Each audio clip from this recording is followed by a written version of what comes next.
Yes. नमस्कार और सुस्वागतम।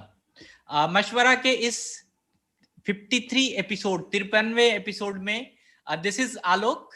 I am 24/7 serving for the Manovikas family with my sweet daughter and my dedicated wife and one special national awardee. As a rehabilitation specialist for the persons with intellectual and developmental disabilities and the founder of Manovikas family, I love and celebrate diversity every moment in my life.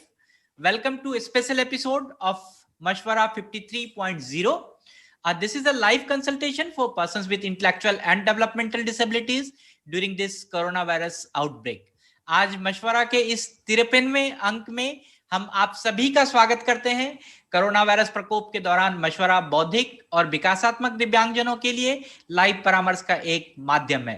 I welcome all our guest audience. Today we talk about the challenges faced by the parents and children with special needs. तो आज हम विशेष जरूरत वाले जो बच्चे हैं और जो उनके माता पिता हैं उनके द्वारा जो चुनौतियों का जो वो सामना करते हैं उसके बारे में हम लोग बातचीत करेंगे। And we wish you all happy Navratri. And I would like to tell you there is anything that we wish to change in the child, we should first examine it and see whether it is not something that could be better be changed in ourselves. मैं एक अच्छी बात कहना चाहता हूं और आप अगर करके देखें तो बहुत ही सफलता मिलेगी। यदि ऐसा कुछ है जो हम बच्चे में बदलाव करना चाहते हैं, बच्चे में बदलना चाहते हैं, तो हमें पहले इसकी जांच करनी चाहिए और देखना चाहिए कि क्या यह ऐसा कुछ नहीं है, ऐसा कुछ तो नहीं है जिसे बेहतर तरीके से हम अपने में खुद बदलाव करके ला सकते हैं। तो बच्चे में बदलाव करने से पहले पेरेंट्स को खुद में बदलाव करने की जरूरत है और एक सोचने की जरूरत है, आंकने की जरूरत है कि हम अपने लाइफ में क्या बदलाव करें, हम अपने व्यवहार में क्या परिवर्तन करें जिससे कि हमारे बच्चे का व्यवहार अपने आप बदल जाए। So and the other perspective I would like to say, जो आज हम लोग जिस बात के लिए बैठे हुए हैं, disability, it is viewed as a form of special issues for the parents with disabled or children with a special need, and it is referred to the restriction resulting from social experience which required attention and needs to be addressed via removing the barriers that children and families experience. जो दिव्यांगजन है या जो विशेष जरूरत वाले बच्चे के माता पिता हैं, वो दिव्यांगता को एक सामाजिक मुद्दे के रूप में काफी ज्यादा देखते हैं। मैं जो अपने प्रोफेशनल लाइफ में महसूस किया हूं, और इसे वो सामाजिक अनुभव के साथ उससे जो उत्पन्न होता है प्रतिबंध, जो उससे बाधाएं उत्पन्न होती है, उसके रूप में वो संदर्भित करते हैं, जिससे बच्चे और परिवार के अनुभव की ओर ध्यान देने और उनके अवरोध को हटाने की आवश्यकता है कि हम कैसे उस सामाजिक बाधाओं को भी जो हटाएं, उसको अवरोध को हटाएं, जिससे कि हमारा बच्चा मुख्य धारा में शामिल हो सके। सिंस दिस मशवरा session focus on the challenges and the mindset, if I could change one thing, I would change the fact that my child and my family have to fight for every single services we need. Either it is a person with children with disability or mainstream children. Show no sign of an inclusive society. हम देखते हैं कि कोई inclusive society का दूर दूर तक अभी ऐसा साइन, बहुत बड़ा खुल के साइन नहीं बना है। So in this episode, we are talking about a knowledge and understanding of the common issues of children with disabilities and family experience. जो हम मशवरा का आज का जो यह सत्र है, इसमें हम परिवारजनों की चुनौतियां और एक मानसिकता पर हम बातचीत कर सकते हैं, जिससे लोग सोचते हैं कि अगर मैं एक चीज बदल सकता हूं तो हर लोग सोचेंगे कि मैं दिव्यांगता के तथ्य को बदल दूं, दिव्यांगता को बदल दूं अपने बच्चे में। लेकिन अगर दिव्यांगता हो जाता है या दिव्यांगता से हमें सामना करना पड़ता है, हमारे बच्चे को सामना करना पड़ता है, तो वहां पर हम देखते हैं कि हमारे को हर सर्विसेज से, हर सेवाओं से लड़ना पड़ता है, जूझना पड़ता है, चाहे वो स्कूल हो, चाहे वो कॉलेज हो, चाहे कहीं भी हो। तो वैसे हम एक सामाजिक समावेशी समाज का जो संकेत है अभी खुला हुआ दिखाई नहीं पड़ रहा हर जगह, लेकिन इस कड़ी के माध्यम से हम अपने अपने दिव्यांग बच्चे और अपने परिवार के अनुभव वाले सामान्य मुद्दे जो हैं उनके ज्ञान के बारे में, उनकी समझ के बारे में हम आज बातचीत कर सकते हैं, उसके बारे में हम बता सकते हैं। मैं हमारे सभी मेहमानों और दर्शकों का स्वागत करता हूं, खैर मकदम करता हूं। आपले स्वागत है, बड़कम, सत श्री अकाल। This Mashwara live consultation is through Zoom and Facebook Live for persons with intellectual and developmental disabilities, their families, caregivers, professionals during this COVID-19 outbreak. यह मशवरा लाइव परामर्श कोरोना वायरस प्रकोप के दौरान फेसबुक लाइव के माध्यम से बौद्धिक और विकासात्मक दिव्यांगजनों के लिए, उनके परिवारजनों के लिए, उनकी देखभाल करने वालों के लिए, उनके पेशेवरों के लिए लाइव है। और मैं आज बताना चाहूंगा कि मशवरा की हर श्रृंखला आप सभी के लिए है और आप सभी से मशवरा है। कृपया हम इस मशवरा में एक साथ जुड़े रहें और लोगों को भी जोड़ने की कोशिश करें। खास करके जो हमारा एक और प्रोग्राम है मन भावन, मैं आप सभी से गुजारिश करूंगा कि आप उसमें जितने भी आपके घर में, आपके जानने वाले, आपके स्कूल में जो भी या जिसके साथ आप काम कर रहे हैं, अगर जो भी ऐसे दिव्यांगजन या दिव्यांग बच्चे मिलते हैं तो आप हमारे मशवरा में भी जोड़ सकते हैं और खास करके उन्हें मन भावन में जरूर जोड़िए। यह प्रोग्राम हम लोगों ने काफी मेहनत करके, काफी मशक्कत से बनाया है। मैं एक चीज और कहना चाहता हूं, मैं जेसी गुप्ता सर के पास जाने से पहले, हम लोगों के पास इसके लिए कोई फंडिंग नहीं है। Manovikas is doing with their own efforts. हमारे एक एक स्टाफ, हमारे एक एक लोग लगे होते हैं।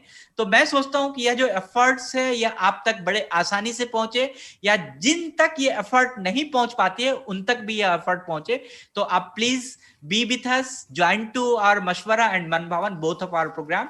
I once again welcome and appreciate our special guests to join Mashwara live.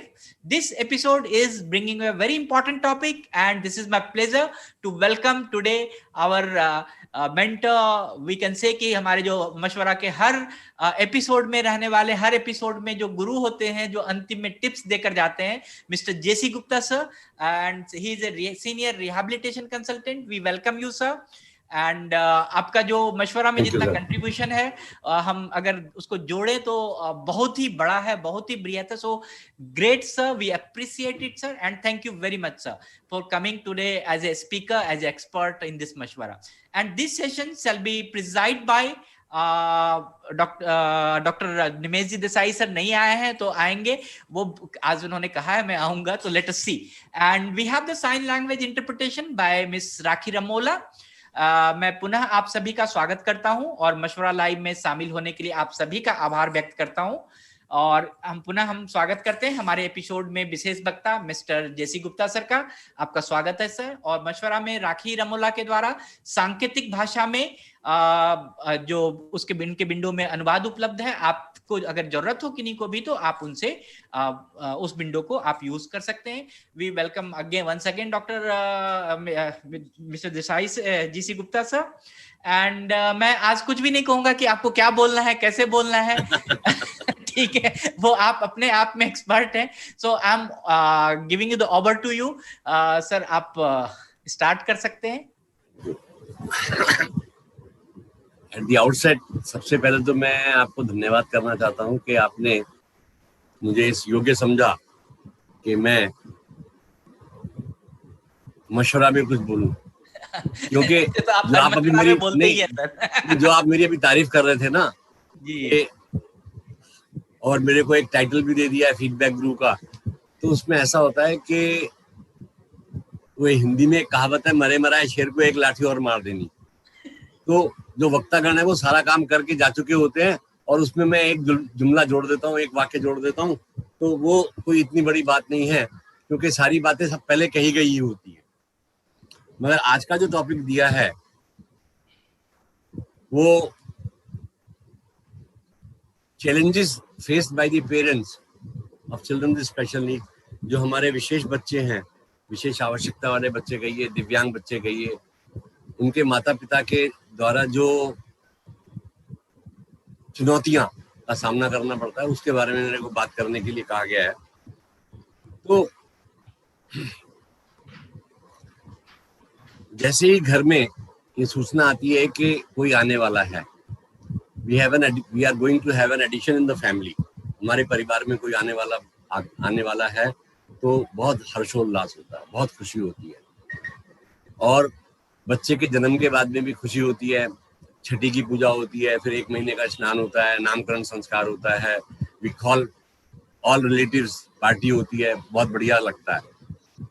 मगर कुछ समय बाद में, सर मैं यहाँ पर अपनी स्क्रीन शेयर करना चाहूंगा। Please sir, please.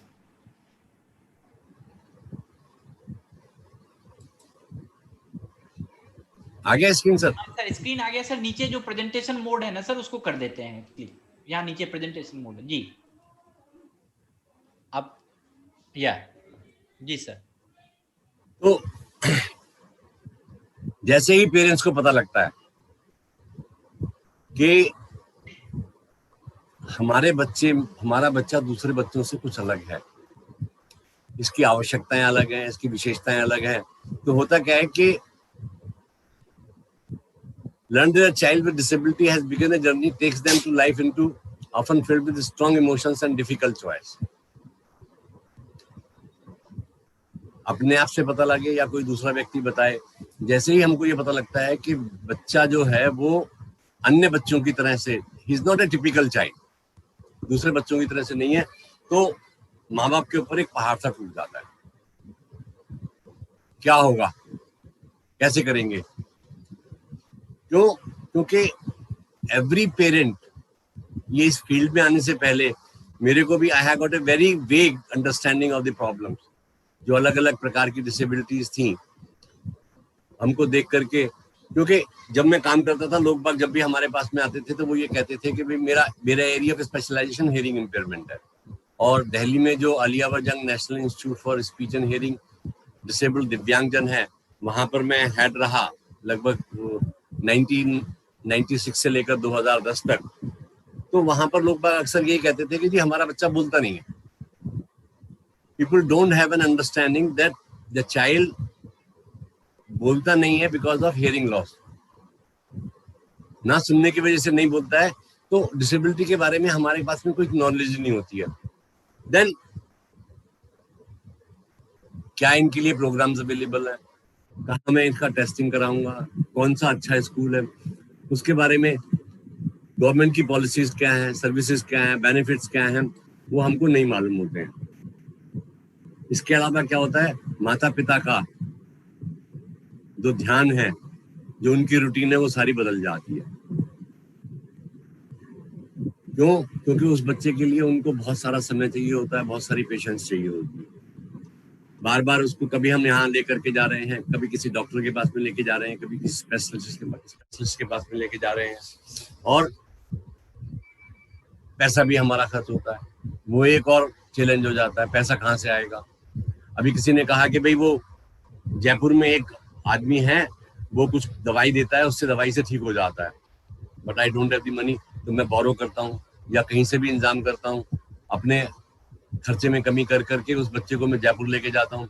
जयपुर लेके वापस आता हूँ, 3 महीने 6 महीने बाद में कंडीशन वही रहती है, क्योंकि चेंज तो होती नहीं है।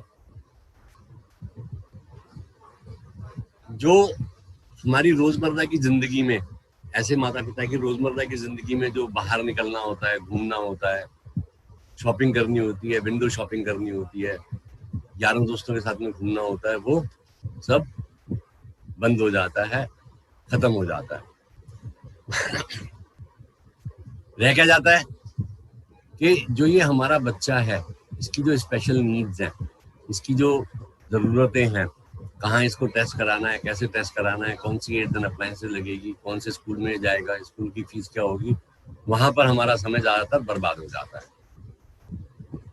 Emotional impact is enormous and may include, सबसे ज्यादा जो है संवेगात्मक, भावनात्मक जो सेटबैक होता है, उसमें होता है माँ बाप को बच्चे के बारे में चिंता शुरू हो जाती है।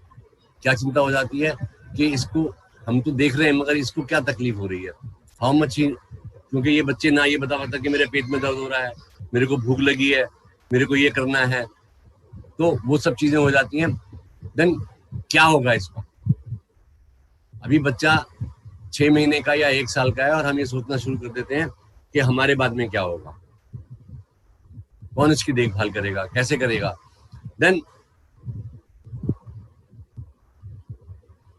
वो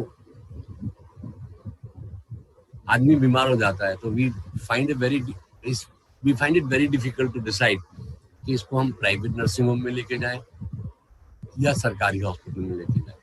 हम डिसाइड करते हैं कि इसको हम सरकारी हॉस्पिटल में ले जाते हैं। सरकारी हॉस्पिटल में जाते हैं, अनफॉर्चुनेटली मिसहैपनिंग हो जाती है। लोग बाग ये कहना शुरू करते हैं, मैंने कहा था ना प्राइवेट हॉस्पिटल में ले जाओ तो बच जाएंगे। तो यही सिचुएशन इनके साथ में हो जाती है कि पेरेंट्स ये सोचते रहते हैं कि क्या हम इसके लिए काफी कर रहे हैं, जहां हम लेकर के जा रहे हैं वो जगह ठीक है, इससे बढ़िया जगह तो कोई और नहीं है। तो बच्चे की मदद करने के लिए are we doing the right things. तो यहाँ एक सजेशन ये कहूंगा कि ये सब सोचने की आवश्यकता ही नहीं है। उस बच्चे को पहले भी मैं कह चुका हूं, आलोक जी ने भी कल पिछले एपिसोड में कहा था कि उस बच्चे को आप पहले बच्चा समझिए, सिर्फ बच्चा समझिए, and do everything which you do with the child. या जब तक आपको नहीं पता लगा था कि इस बच्चे में कोई प्रॉब्लम है, तब तक आप उस बच्चे के साथ में सारे काम कर रहे थे, उन्हीं को कंटिन्यू रखिए। तो क्या हम एनफ कर रहे हैं या नहीं कर रहे हैं, वो यहीं पर आ जाता है कि if you are doing enough वही है कि उस बच्चे को बच्चा समझिए एंड डू एवरीथिंग, वो सब कुछ कीजिए जो बच्चों के साथ में हम करते हैं। Guilt, the limit of your ability to protect the child. बच्चे को हम कैसे सुरक्षित रखें, ये हमारे लिए एक समस्या हो जाती है। Then loss of attention towards other children. इस बच्चे की देखभाल के चक्कर के अंदर क्या होता है कि हम दूसरे बच्चों को, हस्बैंड को, और घर में जो सास ससुर हैं उनको हम, आप कर लो खुद, मैं ये किसके लिए ये काम कर रही हूँ, तो हम ये सब चीजों में उलझे रह जाते हैं। क्यों? क्योंकि हमारा जो पॉइंट ऑफ अटेंशन है वो सिर्फ चिल्ड्रन बन जाता है। तो दूसरे इसका नुकसान क्या होता है कि जब हम इस बच्चे की तरफ देखभाल करते रहते हैं तो बाकी लोगों का जो इसको असिस्टेंस मिल सकती है, सहायता मिल सकती है, वो हम खो देते हैं। कहने के ठीक है इसको तो मम्मी देख लेगी, मैं क्यों देखूं। Then jealousy and resentment of those with normal children। बच्चों के अंदर ईर्ष्या पैदा हो जाती है कि जो कुछ है यही है, हम तो है ही नहीं फैमिली के members. Then feeling of isolation because many family oriented activities because your child disability prevents him or her from successfully participating। कल मनभावन में गरबा डांस हुआ था and I was so happy to see that। इतना खुशी, इतना मतलब हर्ष हुआ, इतनी खुशी हुई। वो कहते हैं ना कि भाई दिल मेरा गार्डन हो गया, बाग हो गया, कि बच्चों ने किस प्रकार से उस गरबा में despite of the abilities, despite of the restrictions, किस तरह से अपने आप को मेकअप किया, किस तरह से उन्होंने पार्टिसिपेट किया। And I hats off to the parents support. वो बच्चे अगर उनके माँ बाप उनको सपोर्ट नहीं कर पाते तो वो नहीं कर पाते। तो वही बात यहाँ कही है, हम क्या करते हैं कि जैसे ही बच्चा, हमको पता लगता है कि भाई कुछ डिसेबिलिटी है, हम छोड़ देते हैं उनको। हम फैमिली ओरिएंटेड जितनी भी एक्टिविटीज है, कहीं आना है जाना है, वहां जाना बंद कर देते हैं। क्यों? क्योंकि इस बच्चे को लेके जाएंगे तो वहां पर ही विल क्रिएट अ सीन। अरे भाई let people know, they will come for help. तो encounter criticism and judgement of your parenting from others who do not understand the child's disability। Family में फ्रेंड्स आते हैं या हम कहीं जाते हैं तो वो यही कहते रहते हैं, क्या यार तुम तो सारा दिन इसी बच्चे के साथ में लगे रहते हो, कभी दूसरों की तरफ भी ध्यान दे दो। तो वो क्रिटिसिज्म हमारे पास में आना शुरू कर देता है। लोग बागों के कमेंट्स, जिनको हम कहते हैं ना, वो कमेंट छीटाकशी करना शुरू कर देते हैं। वो छीटाकशी को भी पेरेंट्स को सहन करना पड़ता है।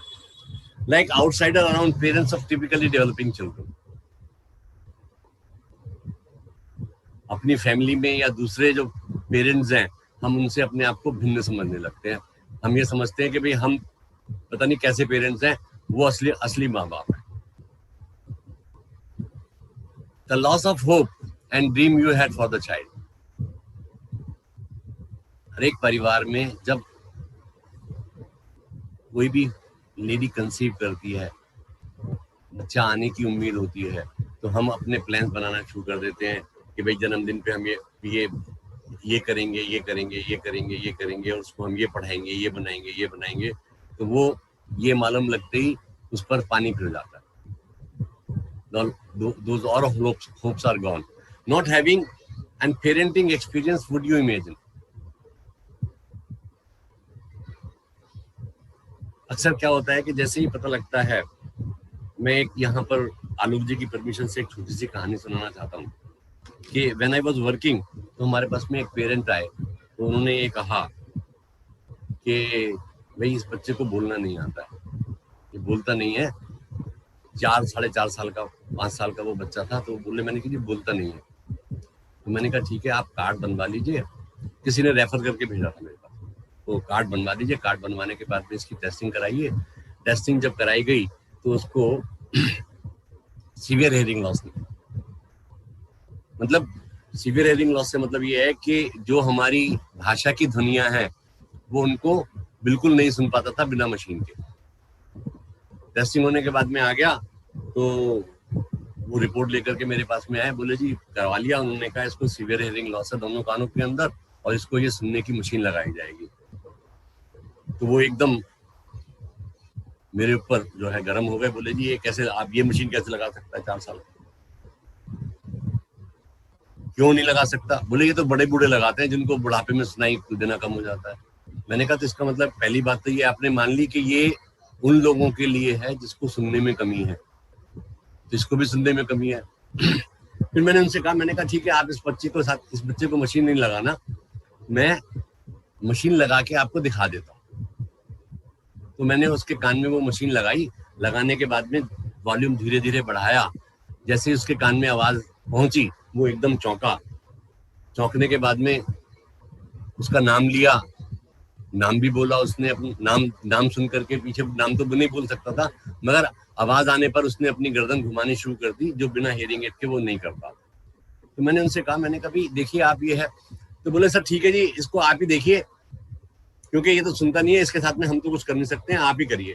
तो वही है कि इन बच्चों के साथ में आते ही हम अपने हाथ खड़े कर देते हैं और ये कहते हैं कि भाई हमारे को इनको बच्चों को देखभाल करना नहीं आता है. यहाँ फिर वही सेंटेंस आता है कि एक माँ से ज्यादा चतुर दूसरा कोई नहीं होता. माँ बच्चों से, जो टिपिकल बच्चे हैं, उनसे वो काम करा लेती है जो वो नहीं करना चाहते हैं. सर्दियों में नहाना नहीं चाहते हैं, नहा देती हैं. आजकल बच्चे, मैं देखता हूँ मेरे घर में, वो मम्मी जो है वो खाना लेकर के पीछे पीछे घूमती रहती है और वो उनको खाना खिला के छोड़ती है. तो हमारे को बच्चों की देखभाल करने का अनुभव है, उसी को हम यहाँ थोड़ा अडेप्ट कर सकते हैं, थोड़ा इसका अनुकूलन कर सकते हैं, थोड़ा परिवर्तन ला सकते हैं और उन बच्चों की हम देखभाल कर सकते हैं. तो ये कह देना कि इन बच्चों को देखभाल करना नहीं आता है, ये बहुत गलत बात है. Reminder what child misses out on leading chronic sorrow. हम गम में डूब गए तो बच्चा बहुत सारी चीजों को मिस कर देता है, जो चीजें उसको मिलनी चाहिए वो नहीं मिल पानी. लो सेल्फ एस्टीम, रातों की नींद उड़ जाती है या ज्यादा सोना शुरू कर देते हैं. माँ बापों की रातों की नींद उड़ जाती है कि भाई वो हर वक्त यही सोचते रहते हैं कि इस बच्चे के लिए हमें क्या करना है, कैसे करना है. या हाइपर सोमोनिया हो जाता है, ज्यादा बहुत सोते रहते हैं. फैटिग एंड लो एनर्जी, बहुत ज्यादा थका थका महसूस करते हैं. हमारे को लगता है कि जैसे हमारे शरीर की जान ही निकल गई है. पुअर कंसंट्रेशन और डिफिकल्ट मेकिंग डिसीजंस, किसी भी काम में ध्यान नहीं रखता क्योंकि वो बच्चा हमारे दिमाग में घूमता रहता है और उसके बारे में फैसला करने में और दूसरी चीजों के बारे में फैसला करने में बहुत मुश्किल हो जाती है. फीलिंग ऑफ होपलेसनेस, निराश हो जाते हैं, निराशावादी बन जाते हैं. हम इसका कुछ नहीं होगा, क्या हो गया, ये हो गया, वो हो गया. मतलब हजारों तरह के दिमाग में हमारे विचार आते रहते हैं जो हमारे को निराशाजनक कर देते हैं. Loss of interest in previously enjoyed activities and motivation, जो हमने उससे पहले उस बच्चे के साथ में दिन गुजारे थे, मालूम करने चलने से पहले जो एक्टिविटीज करी थी, उन सबको भी हम भूल जाते हैं. पुअर एपेटाइट और इंक्रीज एपेटाइट, दोनों ही काम होते हैं, या तो भूख लगनी बंद हो जाती है या ज्यादा खाना शुरू कर देते हैं। सोशल आइसोलेशन बताने की जरूरत ही नहीं है, समाज से हम अपने आप को विड्रॉ कर लेते हैं, दूर होते जाते हैं। क्यों? क्योंकि फैमिली फ्रेंड्स के यहाँ नहीं जाते हैं, रिश्तेदारों के यहाँ नहीं जाते हैं, ब्याह शादियों में, जन्मदिन की पार्टी में जाना बंद कर देते हैं, मार्केट में ले जाने से उसको घबराते हैं। ग्रीफ, बहुत ज्यादा दुख होता है। फाइनेंशियल स्ट्रेन, ये भी मेरे को समझाने की जरूरत नहीं है।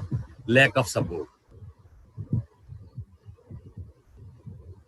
सपोर्ट मिलती है मगर कौन सी सपोर्ट मिलती है? कहने लगे वहां पर एक बाबा जी है वो ठीक कर देता है, वहां पर एक डॉक्टर है उसने बहुत सारे बच्चों को ठीक कर दिया है।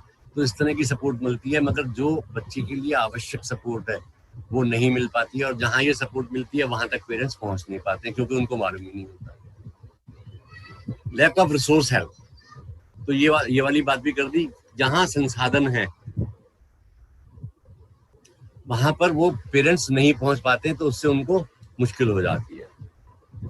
Parents of children with special need often feel inadequate as parents, frustrated because they are unable to handle their child's behavior or meet their needs on their own. जो सामान्य, जो टिपिकल बच्चे हैं उनकी तो हम आवश्यकताओं को पूरा कर देते हैं, मगर इन बच्चों के लिए कहते हैं ये बच्चे ज्यादा जिद्दी हो जाते हैं, एक बार जो हट पकड़ ली उसको मनवा करके रहते हैं, तो उनको हैंडल करने में जरा बहुत मुश्किल हो जाता है। तो उससे वो फ्रस्ट्रेटेड हो जाते हैं और ये समझते हैं कि हम अच्छे माता पिता नहीं हैं। Feel responsible for their children's diagnosis, ये जब हम बच्चे हमारे पास में आते हैं ना, किसी भी संस्था में जाते हैं तो वहाँ एक छोटी सी केस हिस्ट्री ली जाती है। तो केस हिस्ट्री में एक सवाल ये आता है, क्या आपके परिवार में तो इस तरह का कोई बच्चा नहीं था? नहीं कह देते हैं। तो अगर मान लीजिए माँ ने या पिता ने ये कह दिया कि हाँ जी हमारे घर में हमारे चाचा के लड़के, चाचा से मतलब मेरे पिताजी के जो चचेरे भाई थे उनके यहाँ एक बच्चा ऐसा था, तो बस पिताजी की आफत हो गई, बोले ये आपके कारण से ही है। या दोनों पेरेंट्स अपने आप को रिस्पॉन्सिबल फील करना शुरू कर देते हैं या एक दूसरे के ऊपर दोषारोपण कर देते हैं। दोषारोपण करने में क्या होता है कि वो बच्चे की देखभाल जो है वो खत्म हो जाती है। Feel shame of their feelings and needs around the children's disability. Socialisation में कहा था विड्रॉल हो जाता है, तो वही उनको बहुत शर्मिंदगी महसूस होती है कि ये बच्चा हमारा ऐसा क्यों हुआ, क्या कारण है। कारण दिस इज द रीजन कहना बहुत मुश्किल है, बिकॉज कॉजेज की एक लिस्ट है और लिस्ट के अंदर 15, 20, 25 कारण रहते हैं, तो उसमें से किस कारण से ये बच्चा ऐसा हुआ बहुत मुश्किल होता है कहना। I think nobody says it कि this is the reason that he is like this. ये हम डिस्कस कर चुके हैं कि parents of children with special need often their sleep interrupted when if their child are unable to sleep. Parents of children with special needs may begin to sleep more during times when their children are not present at or as a means to escape their feelings and stress. ये unable to sleep होती है क्योंकि बच्चा सोता ही नहीं है, उससे हमारी नींद उड़ जाती है, या जब बच्चे घर पे नहीं है तब वो सोते रहते हैं। तो ये दोनों ही चीजें हमारे साथ में आ जाती हैं, fatigue or low energy. The day-to-day obstacles and routines of parents with special needs children can be exhausting, and constant anxiety can begin to bear on parents emotionally and physically. एक तो हम सारा दिन उस बच्चे के बारे में सोचते रहते हैं, दूसरा मैं मानता हूं कि ऐसे बच्चों के साथ में पेरेंट्स की रिस्पॉन्सिबिलिटी बढ़ जाती है, उनको रूटीन में अपना कुछ चेंज करना पड़ता है और जरूरत से ज्यादा काम करना पड़ता है। तो उससे वो एग्जॉस्ट फील करते हैं, चिंता होने लगती है, और क्या होता है कि ये संवेगात्मक और शारीरिक रूप से दोनों पे उनको थका देती है, बहुत बुरा प्रभाव डालती है। Poor concentration or difficulty making decisions is true for anybody. अगर मेरे घर में जैसे आज ये कोविड-19 चल रहा है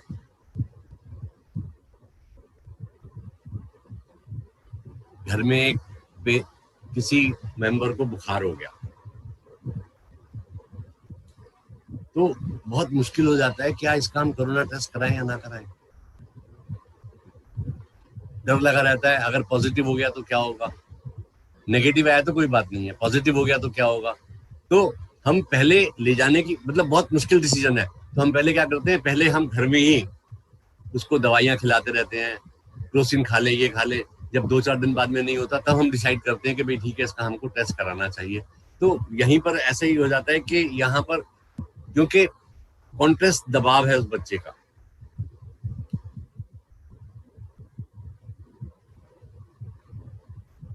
चीजें याद नहीं रहती, क्योंकि वो बच्चा हमारे दिमाग में घूमता रहता है, कंसंट्रेशन कम हो जाता है, और डिसीजन करने में क्या हम इस बच्चे के लिए करें, कहाँ इसको लेकर के जाएं, which is the right place for the child. पहले तो मालूम नहीं होता, मालूम पड़ जाए तो सोचते हैं वहां क्या होगा क्या नहीं होगा। फीलिंग ऑफ होपलेसनेस, इसके विपरीत एक मैं चीज कहूंगा कि जब मैं पढ़ा करता था तो हमारे एक टीचर थे अंग्रेजी के, उन्होंने कहा था कि hope is the mother of jest, hope sustains life, as long as there is hope there is life. तो किसी भी अवस्था में हमारे को निराशावादी नहीं होना चाहिए।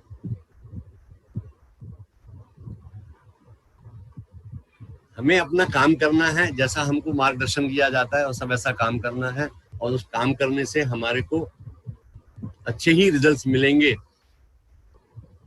Parents typically have to deal with various systems when attempting to find services for their child. Often parents are pulled in many directions and meet many dead ends. क्या होता है कि जगह जगह उन बच्चों को लेके जाना पड़ता है, मगर अंत में क्या होता है, ऐसी जगह पहुंच जाते हैं जहां उनको कुछ नहीं मिलता। Feeling of grief includes dealing with loss of what one imagines parenthood to be, which can lead to dissatisfaction and difficulty coping with the reality. जो वास्तविकता है उसको हम नहीं समझ पाते हैं, उसको हम स्वीकार नहीं कर पाते हैं, तो उसकी वजह से क्या होता है कि हम ये सोचते हैं कि हम अच्छे माता पिता नहीं हैं। वो एक होपलेसनेस नजर आती है कि हम इस बच्चे के लिए कुछ भी नहीं कर पा रहे। Then struggling with certain issues of behavior for a very long time can result parents doubting if change is possible for their children. कि ऑटिज्म में जैसे होता है flapping of hands, repetitive behaviour जिसको हम कहते हैं, या चिल्ड्रन विद इंटेलेक्चुअल डिसेबिलिटीज में कुछ बच्चों में होता है, ड्रूलिंग होती है, या कुछ और उनके बिहेवियर्स होते हैं, तो वो बिहेवियर काफी समय तक चलते रहते हैं। बहुत मुश्किल से, बहुत प्रयास के बाद में उनको हम कंट्रोल कर पाते हैं। तो वो पेरेंट्स के अंदर हम कुछ नहीं कर पा रहे हैं, ये होपलेसनेस ला करके दे देते हैं। Loss of interest in previously enjoyed activities and motivation. Parents of children with special needs tend to focus all their attention on their children's need. They lose touch with themselves as individuals and do not or cannot make time for themselves and their interests. कि जो कुछ करना है इस बच्चे के लिए करना है, मैं कुछ नहीं हूँ, अपने को भी भूल जाते हैं, अपने परिवार को भी भूल जाते हैं, तो वो एक अच्छी चीज नहीं है। We have to maintain a balance कि हमको उस बच्चे के लिए भी टाइम निकालना है और बाकी परिवार के लिए भी टाइम निकालना है। Guilty of pursuing interests outside the focusing their child's need or taking time for themselves. अगर उनको ये लगता है कि भाई मैंने ये गलती कर दी, अपने लिए टाइम निकाल दिया, ये टाइम अगर उस बच्चे को दे दी तो कुछ और हो जाता, तो ये ठीक नहीं है। हमको अपने लिए समय निकालना बहुत जरूरी है, अपने परिवार के लिए समय निकालना जरूरी है, परिवार के अन्य सदस्यों के लिए समय निकालना बहुत जरूरी है, और उस बच्चे के लिए भी समय बहुत आवश्यक है। ये हम बात कर चुके हैं। Stress affects people differently. Some people are unable to eat while others turn to food for comfort. खाना अच्छा नहीं लगता है, जो चीजें हमको पसंद थी वो भी हम खाना भूल जाते हैं। The parent of a child with significant needs or behaviors may be increased anxiety, worry or preoccupation that may affect their appetite or need to self-soothe using food and other substances like situations lifestyle. हमारा lifestyle बदल जाता है, situation के accordingly हम खाने में परिवर्तन ले आते हैं या ज्यादा हम खाना शुरू कर देते हैं. देन सोशल आइसोलेशन, सामाजिक दूरी बन जाती है. Parents of children with special needs sometimes feel isolated from other parents, support family and the community. हम पहले डिस्कस कर चुके हैं कि इस बच्चे के जो ये विशेष बच्चा या दिव्यांग बच्चा जो हमारे परिवार में आया है, इस बच्चे की वजह से हम सामाजिक दूरियां बना देते हैं, अपने रिश्तेदारों में आना जाना बंद कर देते हैं, सोशल एक्टिविटीज में जाना बंद कर देते हैं, क्योंकि वहां हमको ये लगता है कि अगर इस बच्चे ने कुछ हरकत कर दी तो हम बहुत एम्बेरेस हो जाएंगे, हमारी क्या हालत होगी, लोग बाग हमको किस दिशा से देखेंगे. तो वो हमको नहीं करना चाहिए. Parents sometimes have no interaction with adults outside the home or immediate family. हम पड़ोसियों से बात करना बंद कर देते हैं कि हम बात करेंगे तो वो पूछेंगे कि भाई क्या बात है, बच्चे का हाल कैसा है, क्या कर रहा है, क्या नहीं कर रहा है, तो वो हम कर देते हैं. There is a change in life circumstances or individual expectations of their life. There is a grieving process of some scale. कि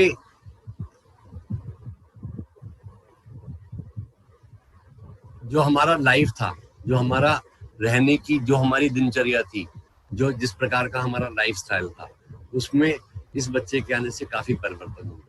तो वो परिवर्तन जो है वो हमको दुख की तरफ घसीट करके ले जाता.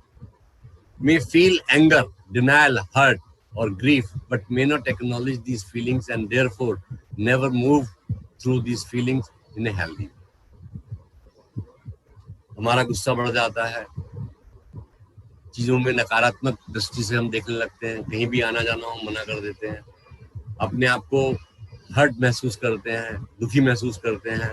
और क्या होता है कि इसकी वजह से क्या होता है कि हमारा जो हेल्दी वे है, जिस प्रकार से हमारा एक सुरक्षित और समृद्ध परिवार चल रहा था, उसमें दुख की छाया छा जाती है. Immediately process and dealing with different stages of grief में lead to disconnect, discontent, lack of acceptance, frustrations, unrealistic or even no expectations. तो ये सब चीजें हैं, हम लोगों से हमारा कनेक्शन छूट जाता है, एक्सेप्टेंस खत्म हो जाती है, फ्रस्ट्रेशन बहुत ज्यादा बढ़ जाती है, वास्तविक बातों से हम हट जाते हैं और निराशावादी बन जाते हैं. तो वो हमको नहीं होना चाहिए. Financial strain, there is no way around it, can be quite expensive to raise a child with special needs. Between the cost of treatment, services, therapies, medical expenses, many families accrue a great deal of deal. बच्चे को testing करा लेना. अभी मान लीजिए बच्चे को fits आते हैं, दौरा पड़ता है, दौरा पड़ते ही वो कहते हैं कि इसके एक तो पहले ईईजी कराइए, ईईजी से पता नहीं लगता, फिर एमआरआई कराइए, एमआरआई में वो डॉक्टर की फीस, एमआरआई की फीस. तो ये सब खर्चे जो हैं, मतलब इन बच्चों के साथ में खर्चा बढ़ता ही है. फिर उसका मेडिकेशन के बाद में कहाँ थेरेपी के लिए लेके जाना है, कौन से एक्सपर्ट के पास में ले जाना है, आने जाने का खर्चा, टाइम कंस्ट्रेन, थेरेपिस्ट की fees. Many families would qualify for assistance with the cost of care due to their income, which is sometimes only barely above federal income guideline. कि कुछ माता पिता अपनी फैमिली इनकम के हिसाब इसको कर सकते हैं, मगर वो एक्स्ट्रा फाइनेंशियल बर्डन तो होता ही होता है. is already one of the main causes of marital discourse and can lead to feelings of hopelessness. क्योंकि उस बच्चे के पर पैसा खर्च करने से हमारी बहुत सारी जरूरतें उनको हमको कट करना पड़ता है. तो कट करने की वजह से क्या होता है, हमारे अंदर फिर वो निराशावादी फीलिंग्स आनी शुरू हो जाती है. Some parents have sufficient support system while others do not. अब मैं यहाँ पर फिर एक बात कहना चाहूंगा कि जो पेरेंट्स मन भावन से कनेक्ट हो गए, मनोविकास से कनेक्टेड है, मनोविकास के जो प्रोग्राम चल रहे हैं उनसे कनेक्टेड है, these parents have got sufficient support. मगर सारे पेरेंट्स ऐसे सौभाग्यशाली नहीं है, या हर जगह पर मनोविकास जैसी संस्थाएं नहीं है। आलोक जी एग्री करेंगे मेरे से इस बात पे? जो आप कह दे सर। नहीं, जो आप कह दे नहीं, कि हर जगह मनोविकास जैसी कमिटेड बात तो सही है, डेडिकेशन तो जरूरी है। डेडिकेटेड सोसाइटीज नहीं है, डेडिकेटेड लोग नहीं है, तो जहां पर ऐसी है वहां बच्चों को सपोर्ट मिल जाती है, मगर others do not get all this support. और इस प्रकार के सवाल हमारे पास में आते रहते हैं, जहां पर पूछते रहते हैं कि हम कहाँ लेकर के जाएं बच्चों को। मशवरा में हमारे पास में सवाल आते रहते हैं कि मेरा बच्चा इस प्रकार का है, उसको हम कहाँ लेकर के जाएं। तो some parents are raising their children solely on their own, कोई सपोर्ट नहीं है, जितनी समझ है जैसा करना है वैसा हम करते जाते हैं। Some do not have family और community support. We talk of inclusive society, हमारी फैमिली इंक्लूसिव नहीं है, हमारी फैमिली इंक्लूसिव नहीं है कि एक संभ्रांत परिवार में जब इस प्रकार का बच्चा आ जाता है तो दूसरे लोग जो हैं वो अपने बच्चों को उस बच्चे के साथ में खेलने से मना कर देते हैं। क्यों? उनको लगता है ये छूत की बीमारी है, कहीं हमारा बच्चा भी ऐसा ना हो जाए। सबसे बड़ी बात ये होती है। तो वहां पर फैमिली की सपोर्ट हट जाती है, तो फैमिली इंक्लूसिव नहीं रही, समावेशी नहीं रही कि जहां पर सब साथ मिलकर के रह सकें। Forget about the community. Community में जब हम निकलते हैं, कहने लगे देख वो उसका पापा जा रहा है, इनके घर में एक ऐसा बच्चा है, तो फैमिली की सपोर्ट हमारे को नहीं मिलती है। Lack of support can further the feeling of isolation and allow the parents to continue negative और अनप्रोडक्टिव थिंकिंग एंड बिहेवियर। जब हमारे को समाज से, परिवार से इस तरह का व्यवहार मिलता है तो क्या होता है, हमारे अंदर आइसोलेशन, अपने आप को अलग करने की भावना एक आ जाती है, और एक नेगेटिव फीलिंग जो हमारे पास में आ जाती है, उससे हमारा जो परिवार बिहेवियर है वो अनप्रोडक्टिव हो जाता है। हमको कहीं आने जाने का मन नहीं करता, उस बच्चे के साथ में काम करने को मन नहीं करता, बच्चे को कुछ सिखाने का मन नहीं करता है, तो ये बहुत गलत चीज हो जाती है। Lack of resources help. Parents are not always aware of the services that children are entitled to and therefore struggle to meet their children's need.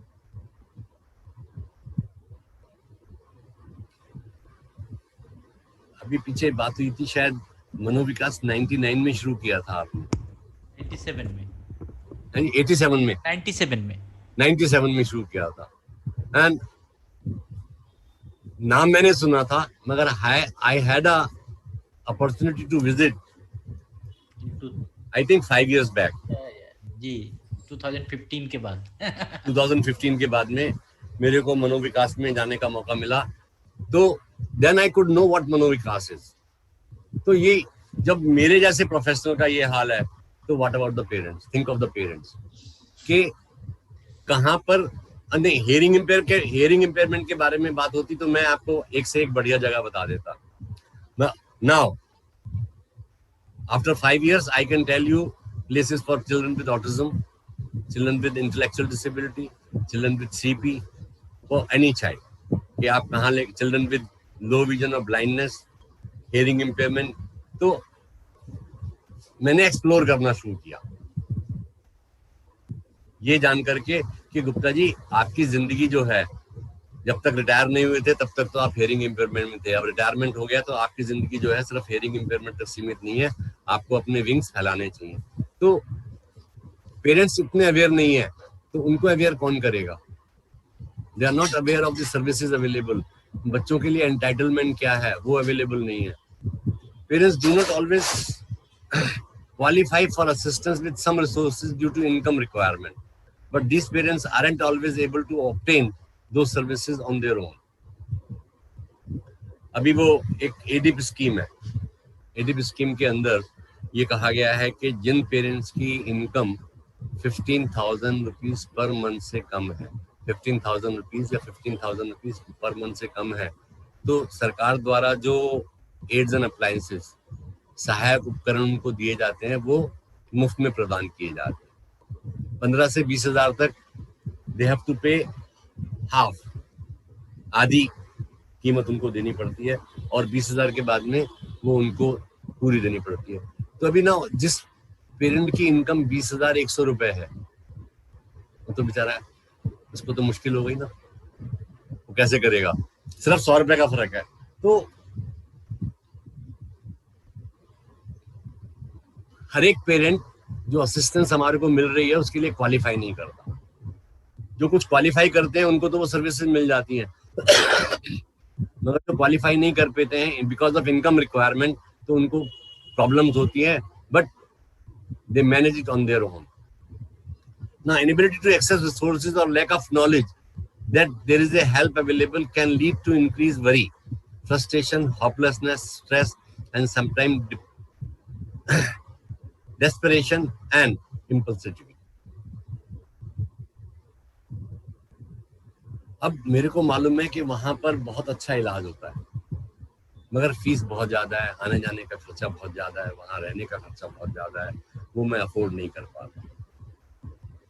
पहले तो लैक ऑफ नॉलेज, जब हमारे संज्ञान में एक चीज आ गई कि वहां पर एक अच्छी चीज होती है, मगर वहां जाने के लिए हमारे पास में फाइनेंस अवेलेबल नहीं है, तो क्या होता है, वरी हो जाती है, चिंता होती है, फ्रस्ट्रेशन आती है, निराशावादी आती है, दबाव हमारे पास बढ़ जाता है, और अलगाववाद की भावना आ जाती है, और हम इम्पल्सिव हो जाते हैं।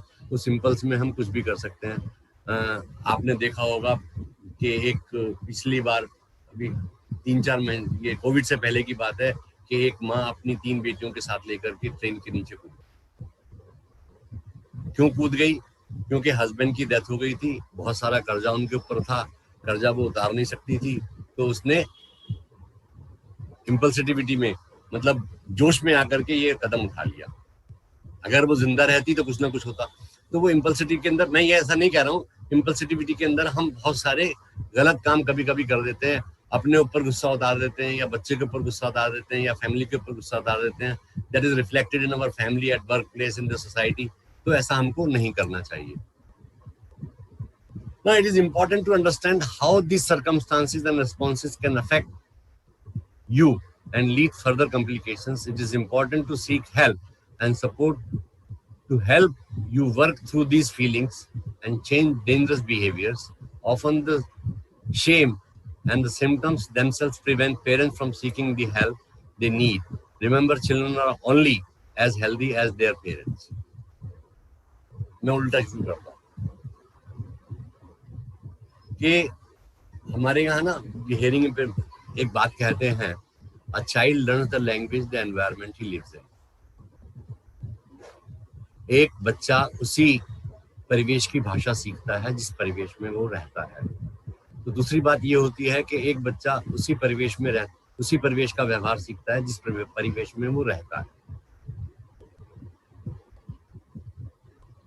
इसका एक एग्जाम्पल है, हिरण्यकश्यपु एक राक्षस हुआ।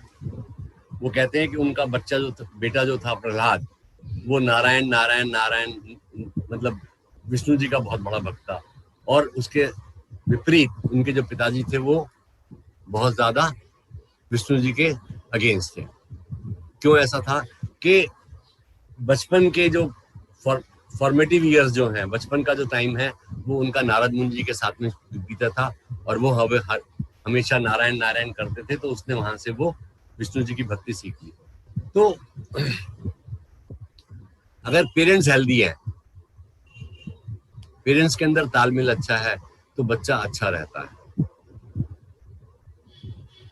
जो शेम है उस बच्चे की वजह से जो हमारे अंदर विड्रॉल सिस्टम आए, सिम्टम्स आए हैं, वो हमको मदद लेने से रोकते हैं। तो ऐसे बच्चों के, मतलब think yourself blessed rather than ashamed. आप अपने आप को धन्यवादी समझे, भगवान का आशीर्वाद समझे, ऐसा समझे, बजाय इसके कि अपनी विड्रॉल नहीं समझना चाहिए। तो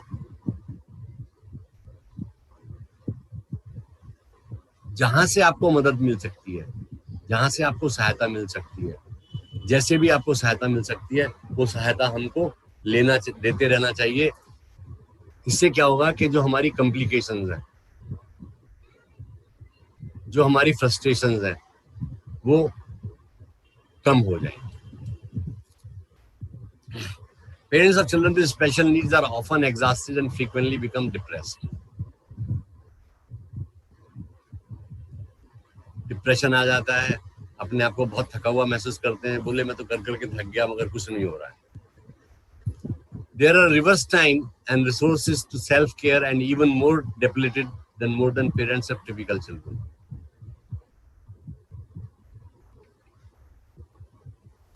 Reserve of time and resources for self-care. कि इस बच्चे की देखभाल करने के अलावा हमको, जैसे अलग दूसरे टिपिकल चिल्ड्रन है उनके माता पिता अपनी देखभाल करते हैं, तो वो रिजर्व टाइम हमारे को अपने पास में जरूर रखना चाहिए। Need to be refuelling is also greater. अपने आप को रिफ्यूल करता रहना चाहिए, अपने आप को अपने आप से सांत्वना दे देनी चाहिए, अपने आप को अपने आप समझना चाहिए। तो उससे जो है वो हमारी जो ये मुश्किलात है, जो परेशानियां हैं, ये कम हो जाएंगी। To be sustained through the marathon of caring for a child with special needs, it is essential that parents attend to their own needs.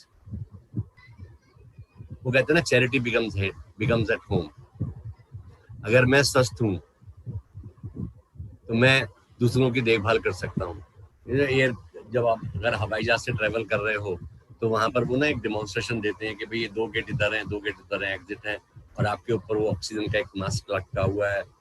जब ऑक्सीजन का प्रेशर कम होगा तो वो मास्क अपने आप लग जाएगा, तो आप उसको निकाल के लगा लीजिए। तो उसके साथ में ये एक इंस्ट्रक्शन देते हैं कि पहले अपना मास्क पहनिए, ये नहीं कि दूसरों को पहनाने लगे।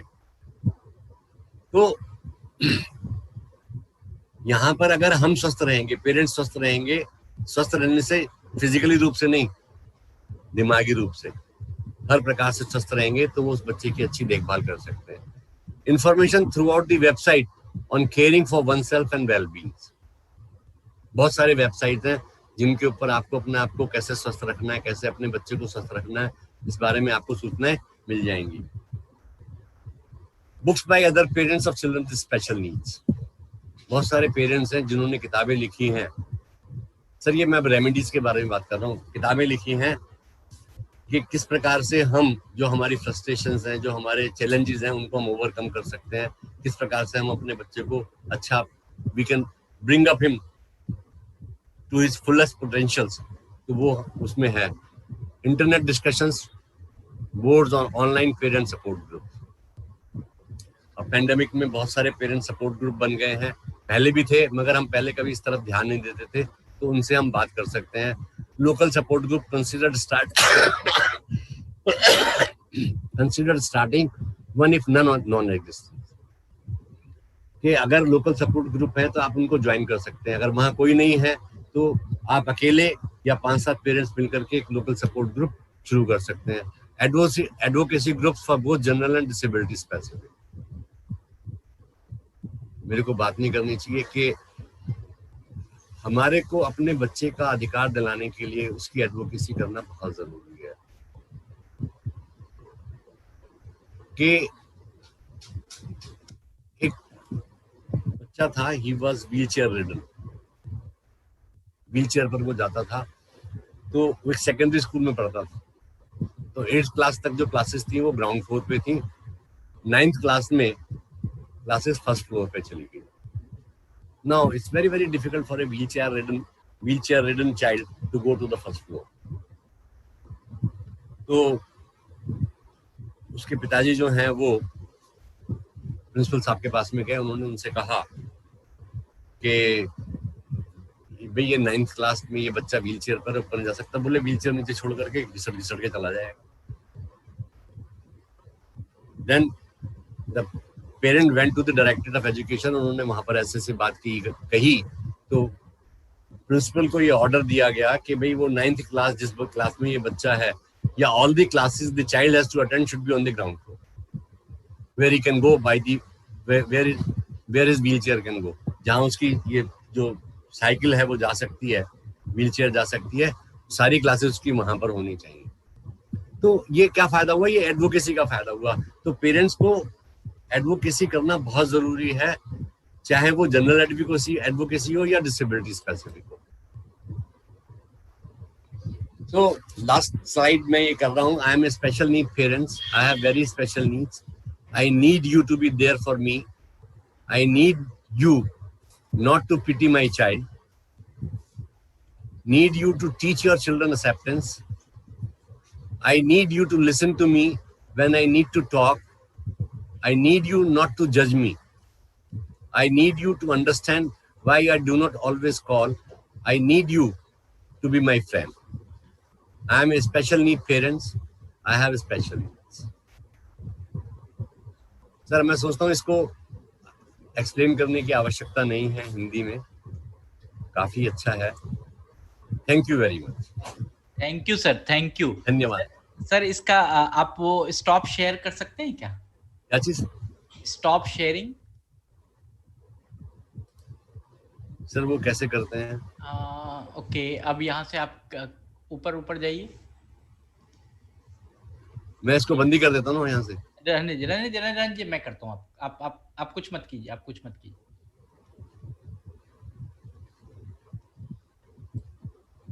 यस, ये अनीता गुप्ता आ रही है। ग्रेट, अब तो सब सही आ गया। मैं तो देख रहा हूँ कि आपने जो मुद्दे आज बातचीत किए हैं, वो इस तरह से मैं इसको कहूँ कि मेरे मन में बहुत दिनों से ये थी कि पेरेंट्स की जो बात है, पेरेंट्स के जो विचार हैं, पेरेंट्स की जो भावनाएं हैं, पेरेंट्स का जो एक दर्द है, वो जरूर उठना चाहिए। और आपने इस तरह से मतलब उसको प्रेजेंट किया आज की, लगा कि नहीं, आपने एक सच्चाई में अगर देखा जाए तो आपने एक पेरेंट्स की जो एडवोकेसी की बात की है कि पेरेंट्स क्या फील करते हैं, वो आपने रखा है। ये तो बहुत ही इम्पोर्टेंट मुद्दा था सर।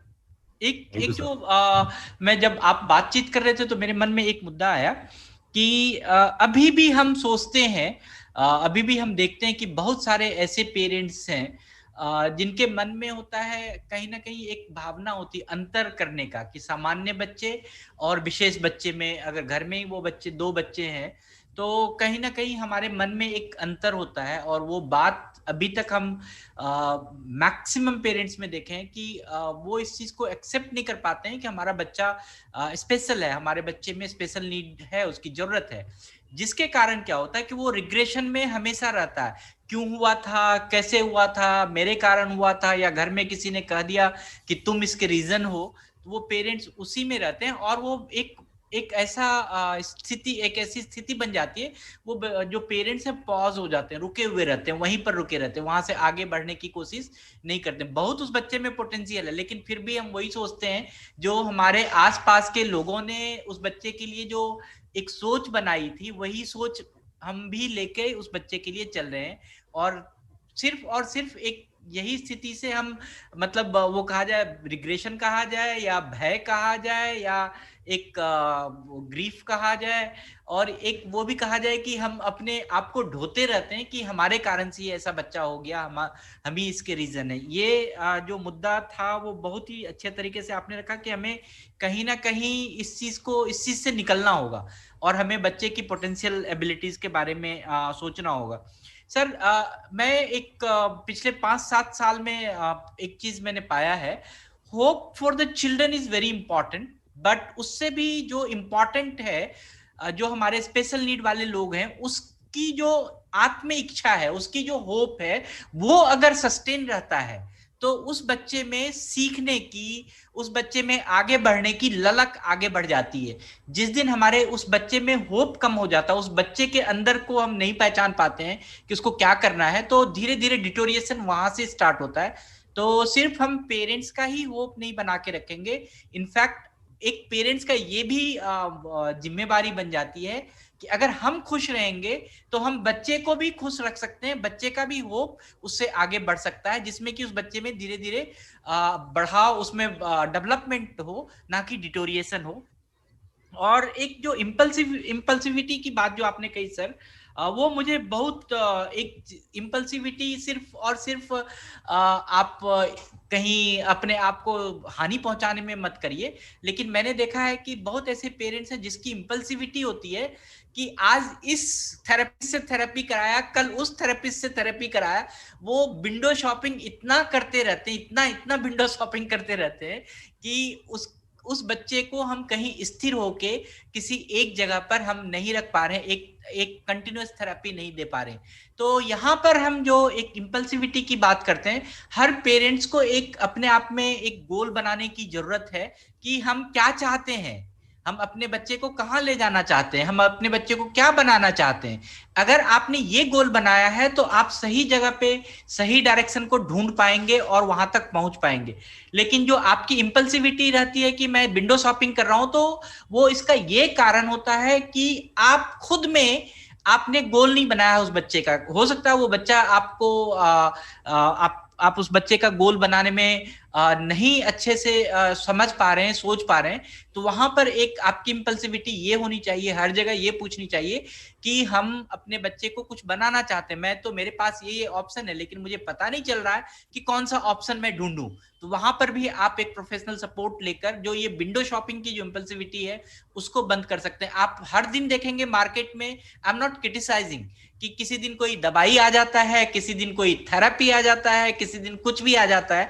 और अगर आप पेड पेरेंट हैं, बहुत अच्छे पेरेंट हैं, तो मार्केट बहुत लंबा है। अगर इंटेलेक्चुअल एंड डेवलपमेंटल डिसेबिलिटी में देखें तो बहुत ही लिक्विडेटिव मार्केट है, लोग पे भी करते हैं। लेकिन अल्टीमेट रिजल्ट क्या होता है? अल्टीमेट रिजल्ट हम यही देखते हैं कि उस बच्चे में ठीक है थोड़े दिन के लिए, कुछ दिन के लिए डेवलपमेंट हुआ, जो लॉन्ग टर्म डेवलपमेंट है वो उसके सोशल रिहैबिलिटेशन से। Social rehabilitation in the sense कि एज अप्रोप्रिएट इसको स्कूल में डालना, कॉलेज में डालना, स्किल ट्रेनिंग में डालना, जॉब में डालना। अगर हम इस तरह के रिहैबिलिटेशन मॉडल में, इस तरह के ऑब्जेक्टिव मॉडल में अगर चलेंगे तो उस बच्चे का पूरी तरह से एक बहुत अच्छा विकास कर पाएंगे। तो इंपल्सिविटी जो है हम विंडो शॉपिंग के बदले में एक गोल बनाने में करें, एक प्रॉपर डायरेक्शन में करें। और जब हम इंपल्सिविटी, अब पेरेंट्स की जो इंपल्सिविटी बढ़ी रहती है तो उस बच्चे का भी बिहेवियर प्रॉब्लम आप देखेंगे बढ़ा रहता है। मेरा जो ऑब्जर्वेशन है कि जितने इंपल्सिव पेरेंट्स आते हैं उस बच्चे का जो बिहेवियर इश्यूज है वो ज्यादा होता है। जिस बच्चे के पेरेंट्स बहुत ही कोऑपरेटिव, बहुत ही ऑब्जेक्टिवली, स्ट्रेटेजिकली उस बच्चे के लिए सोच रहे हैं, उस बच्चे का बिहेवियर बहुत ही सेट रहता है, बहुत ही वो पैटर्न बिहेवियर होता है। तो इसीलिए आपको वेट करना चाहिए, आपको इंतजार करना चाहिए एज ए पेरेंट कि हम बच्चे का भी रिस्पॉन्स देखें। नहीं तो क्या होता है, कभी कभी इंपल्सिविटी की जो बात है, हम पेरेंट्स बच्चे का सारा काम कर देते हैं, बच्चे को सीखने का मौका नहीं मिलता है। तो वहां भी एक इंपल्सिविटी की इशू आती है कि हमें वेट करना चाहिए, बच्चे का क्या रिस्पॉन्स है उस चीज पे, हमें उसके लिए भी इंतजार करना चाहिए। I am just asking our audience, मैं आप सभी से रिक्वेस्ट जी सर, मैं एक दो चीजें कहना चाहता था यहाँ पर। Please sir.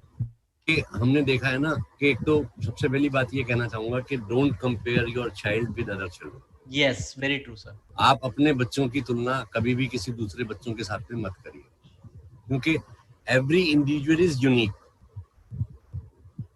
प्रत्येक बच्चा, प्रत्येक बालक जो है, प्रत्येक व्यक्ति इस पृथ्वी पर अद्वितीय है। इसीलिए कहते हैं ना कि मेरे जैसा कोई दुनिया में कोई नहीं। तो पहली बात तो ये है कि जब हम कंपेयर करते हैं ना, तो कंपेयर करने के अंदर कि उनका without knowing the condition of the family and the child and the support, पहली बात तो ये। दूसरी बात ये है कि बच्चे का फंक्शनल असेसमेंट होना बहुत जरूरी है। फंक्शनल असेसमेंट से हमारे को उसकी योग्यताओं के बारे में, उसकी पोटेंशियल्स के बारे में पता लग जाता है। तो ये फंक्शनल असेसमेंट के बाद में देन क्या होता है कि जो थेरेपिस्ट लोग हैं या हम लोग जो हैं, वो उनको रियलिस्टिक प्रोग्नोसिस नहीं बता पाते। कि रियलिस्टिक प्रोग्नोसिस से मेरा मतलब ये है कि ये बच्चा के साथ में ये करने से क्या हो जाएगा। वास्तविकता हम छुपाते हैं कि वास्तविक उसके सुधारात्मक जो चीजें हैं वो हमको वास्तविकता उनको साथ में बतानी चाहिए। तो तीसरी चीज ये क्या है कि बच्चे का एप्टीट्यूड क्या है, बच्चे का एप्टीट्यूड क्या है, बच्चे की मनोवृत्ति क्या है, बच्चे का इंटरेस्ट क्या है, उस तरफ ले जाना चाहिए, ना कि हमें अपने इंटरेस्ट या अपनी मनोवृत्ति उसके ऊपर लानी चाहिए। तो क्या होता है कि हम बच्चा बनना चाहता है कुछ और उसको हम बता देते हैं कुछ। ये जो 3 इडियट्स पिक्चर के अंदर, that boy wanted to be a wild photographer, मगर पेरेंट्स फादर उसको डॉक्टर बनाना चाहता था। तो वो हमको नहीं करना चाहिए। हमको जो है वो बच्चे की एप्टीट्यूड, बच्चे की मनोवृत्ति क्या है, बच्चे का इंटरेस्ट किस चीज में है, उस तरफ उसको अगर हम ले जाएंगे तो हमारी बहुत सारी फ्रस्ट्रेशंस, बहुत सारी जो चिंताएं हैं वो दूर हो जाएगी। बिकॉज जो मेरा इंटरेस्ट है उसमें मैं एक्सेल करूंगा ही करूंगा। Thank you sir.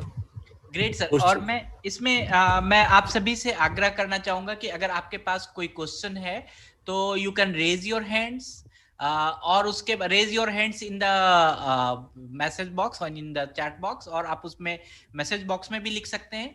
और सर मैं आपको एक चीज यहाँ पर जोड़ना चाहूंगा, जो प्रोग्नोसिस की बात कही आपने सर, और जो फंक्शनल टेस्ट की बात कही, खास करके स्पेशली जो हमारे इंटेलेक्चुअल एंड डेवलपमेंटल डिसेबिलिटी वाले लोग हैं, बच्चे हैं जो ऑटिज्म वाले हैं, लर्निंग डिसेबिलिटी वाले हैं, एडीएचडी वाले लोग हैं, उनके लिए स्टिल आईक्यू टेस्ट से हमारा कुछ नहीं होने वाला है।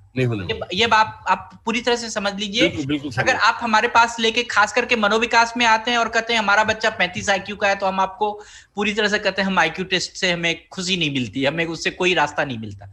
हमें जब फंक्शनल टेस्ट के बारे में बात करते हैं तो हमें सोचना चाहिए कि हमारे बच्चे का कॉग्निटिव प्रोसेस इन्वेंटरी क्या है, कि वो कैसे उसका ऑडिटरी रिस्पॉन्स है, कैसे उसका विजुअल रिस्पॉन्स है, कैसे उसका दिमाग का प्रोसेसिंग रिस्पॉन्स है। अगर हम ये रिस्पॉन्स समझ सकते हैं तो हम एक निष्कर्ष पे पहुंचते हैं कि उसका जो फंक्शन, जो एक बायो और एक कॉग्निशन जो फंक्शन है वो कैसा कर रहा है, वो इंपॉर्टेंट है। सेकेंड जो आपने बात कही सर कि हम प्रॉब्लम बिहेवियर के बारे में जानते हैं, हम स्टिल अभी भी मैं कहूंगा नहीं, हम लोग भी वही पढ़े हैं कि बेसिक एमआरई होता है, एक बेसिक टेस्ट कर लेते हैं और उससे हम चल जाते हैं। लेकिन हमें आज हमारा जो एक सिस्टम है, आज जो साइंस है हमारे इंटेलेक्चुअल डिसेबिलिटी का, वो डीएसएम तक हो गया, डायग्नोस्टिक स्क्रीनिंग मैनुअल्स हमारे पास बहुत सारे हैं और स्टैंडर्ड के मैनुअल्स हैं। तो हम जब भी फंक्शनल बिहेवियर एनालिसिस करें तो हम एफबीए करें, उसमें क्या होता है कि प्रॉपर हमें उस बच्चे का डायग्नोसिस मिलता है कि इस बिहेवियर के कारण उसमें एडीएचडी है, या उसमें ऑटिज्म है, या उसमें लर्निंग डिसेबिलिटी है, या फिर उसमें किस तरह का इंटरनलाइजेशन या एक्सटर्नलाइजेशन ऑफ बिहेवियर है, वो चीज पता चलता है। तो अगर हम कभी भी किसी बच्चे के फंक्शनल बिहेवियर एनालिसिस के बारे में बात कर रहे हैं तो हमें डीप करना चाहिए। आज के डेट में अगर आप मार्केट में देखेंगे बहुत सारी चीज खुले हुए, मैं ऑलवेज सेइंग दिस थिंग, लेकिन हमें सोचना चाहिए कि हम किस स्टैंडर्ड का टेस्ट अपने बच्चे पे कर रहे हैं, वो इंपॉर्टेंट है। हमने आईक्यू कहा था, हम एक मल्टीपल इंटेलिजेंस टेस्ट होता है, आप सभी कर सकते हैं घर में अपने बच्चे का। आप मल्टीपल इंटेलिजेंस टेस्ट करिए, उसमें आपको बच्चे का पता चलेगा कि बच्चे का इंटरेस्ट म्यूजिक में है, डांस में है, प्ले में है, स्पोर्ट्स में है, मैथ्स में है, इंटरपर्सनल है, इंट्रापर्सनल है। इस तरह से आपको 8, 9, 10 डोमेन्स मिलेंगे जिससे कि आपको पता चलेगा। फिर उस बच्चे का लर्निंग स्टाइल पता चलेगा कि वो बच्चा कैसे सीख सकता है। फिर उसके बाद आप उसके लिए लर्निंग प्लेटफॉर्म बना सकते हैं, लर्निंग डिजाइन कर सकते हैं किस तरह से। तो जो एक एनालिसिस के बारे में है, जो एक असेसमेंट के बारे में, सिर्फ असेसमेंट एक कागज नहीं होता है, उस कागज से बेस्ड होके हमें उसके लिए प्लान करने की बात होती है। उस बच्चे का पूरा डायग्नोसिस और प्रोग्नोसिस और उसका जो एक प्रोग्राम इंप्लीमेंटेशन है वो पूरा एक हमें आइडिया देता है। That is very important. Here I would, मैंने देखा है कि 2-3 लोगों का हाथ हैंड रेज है। Here I would like to tell you one more thing कि मनोविकास जो अभी ऑन दिस कोविड-19 situation we are virtually open through Manovikas E Gyanshala, telecounseling, Manbhavan program, Mashwara program, and you can visit our site manovikas.family or call us on 9911107772 या हमारे आप website पे जा सकते हैं। और मैं आपको ये भी कहता हूं कि जब आप फीडबैक फॉर्म भरते हैं तो वहां भी आप हमें अपनी बात लिख सकते हैं कि आपको कैसा प्रोग्राम लगा, आप क्या चाहते हैं। आप अभी जितने हमारे पास लोग अभी इसमें जुड़े हुए हैं, 200 लोग जुड़े हुए हैं, मुझे लगता है कि इन 200 लोगों के पास मनोविकास से जुड़ने का कोई ना कोई साधन है। आप चाहे वो ईमेल कर सकते हैं, चाहे हमें व्हाट्सएप करिए, वी जस्ट टेल अस। तो मैं सबसे पहले जाना चाहूंगा कि Sonu Bhola ji, you have raised your hand, तो आप क्या कहना चाहते हैं? जी जी नमस्कार जी, गुप्ता जी नमस्कार, आपने बड़ा अच्छा नमस्कार दिया। मेरी एक राय थी, आपसे जानना ये चाहता हूँ मैं कि कुछ पेरेंट्स हमारे हमेशा इनोसेंट होते हैं, है ना। मार्केट में जो सर्विसेज आपने कहा कि बेहतर है, मतलब मनोविकास का मुकाबला देश भर में आज की तारीख में नहीं है, लेकिन कुछ ऐसे पेरेंट्स जो हैं हमारे, जिनके बच्चे रेगुलर स्कूल्स में जाते हैं, लेकिन अगर वो किसी छोटी संस्था या किसी नए प्रोफेशनल्स के संपर्क में आते हैं तो उन पे चाहे अनचाहे दबाव बनाते हैं कि आप स्पेशल से निकाल के, नॉर्मल से निकाल के आप हमारे पास स्पेशल सेटअप में लेके आए। ऐसे पेरेंट्स को और ऐसे जो कुछ प्रोफेशनल्स जो अपना, मैं कहूँगा दुकानदारी, सॉरी टू से, उसके लिए वो पेरेंट्स को बुला लेते हैं। तो आपकी राय, एक्सपर्ट आप हैं इस सेक्टर के, मैं आपकी राय जानना चाहता हूँ। हम भी नए हैं। सोनू जी, इससे ज्यादा तो एक्सपर्ट आप मेरे से ज्यादा एक्सपर्ट आप हैं। मेरा हमेशा से यही रहा है कि ये बच्चे जितने से ज्यादा सामान्य विद्यालयों में जाकर के पढ़ सकें जी। कि मेरे को लगभग मतलब 50 साल के करीब तो हो गए इस फील्ड में काम करते हुए जी। मैंने आज तक प्राइवेट ट्यूशन नहीं किया जी, प्राइवेट थेरेपी नहीं ली है। जिसको थेरेपी लेनी है वो इंस्टीट्यूट में आ जाए, ठीक है, पहली बात तो ये। और मेरा ये नजरिया, जितने ज्यादा से ज्यादा बच्चे ये नॉर्मल स्कूल, रेगुलर स्कूल्स में चले जाएं, टिपिकल स्कूल्स में चले जाएं, वो बढ़िया रहता है।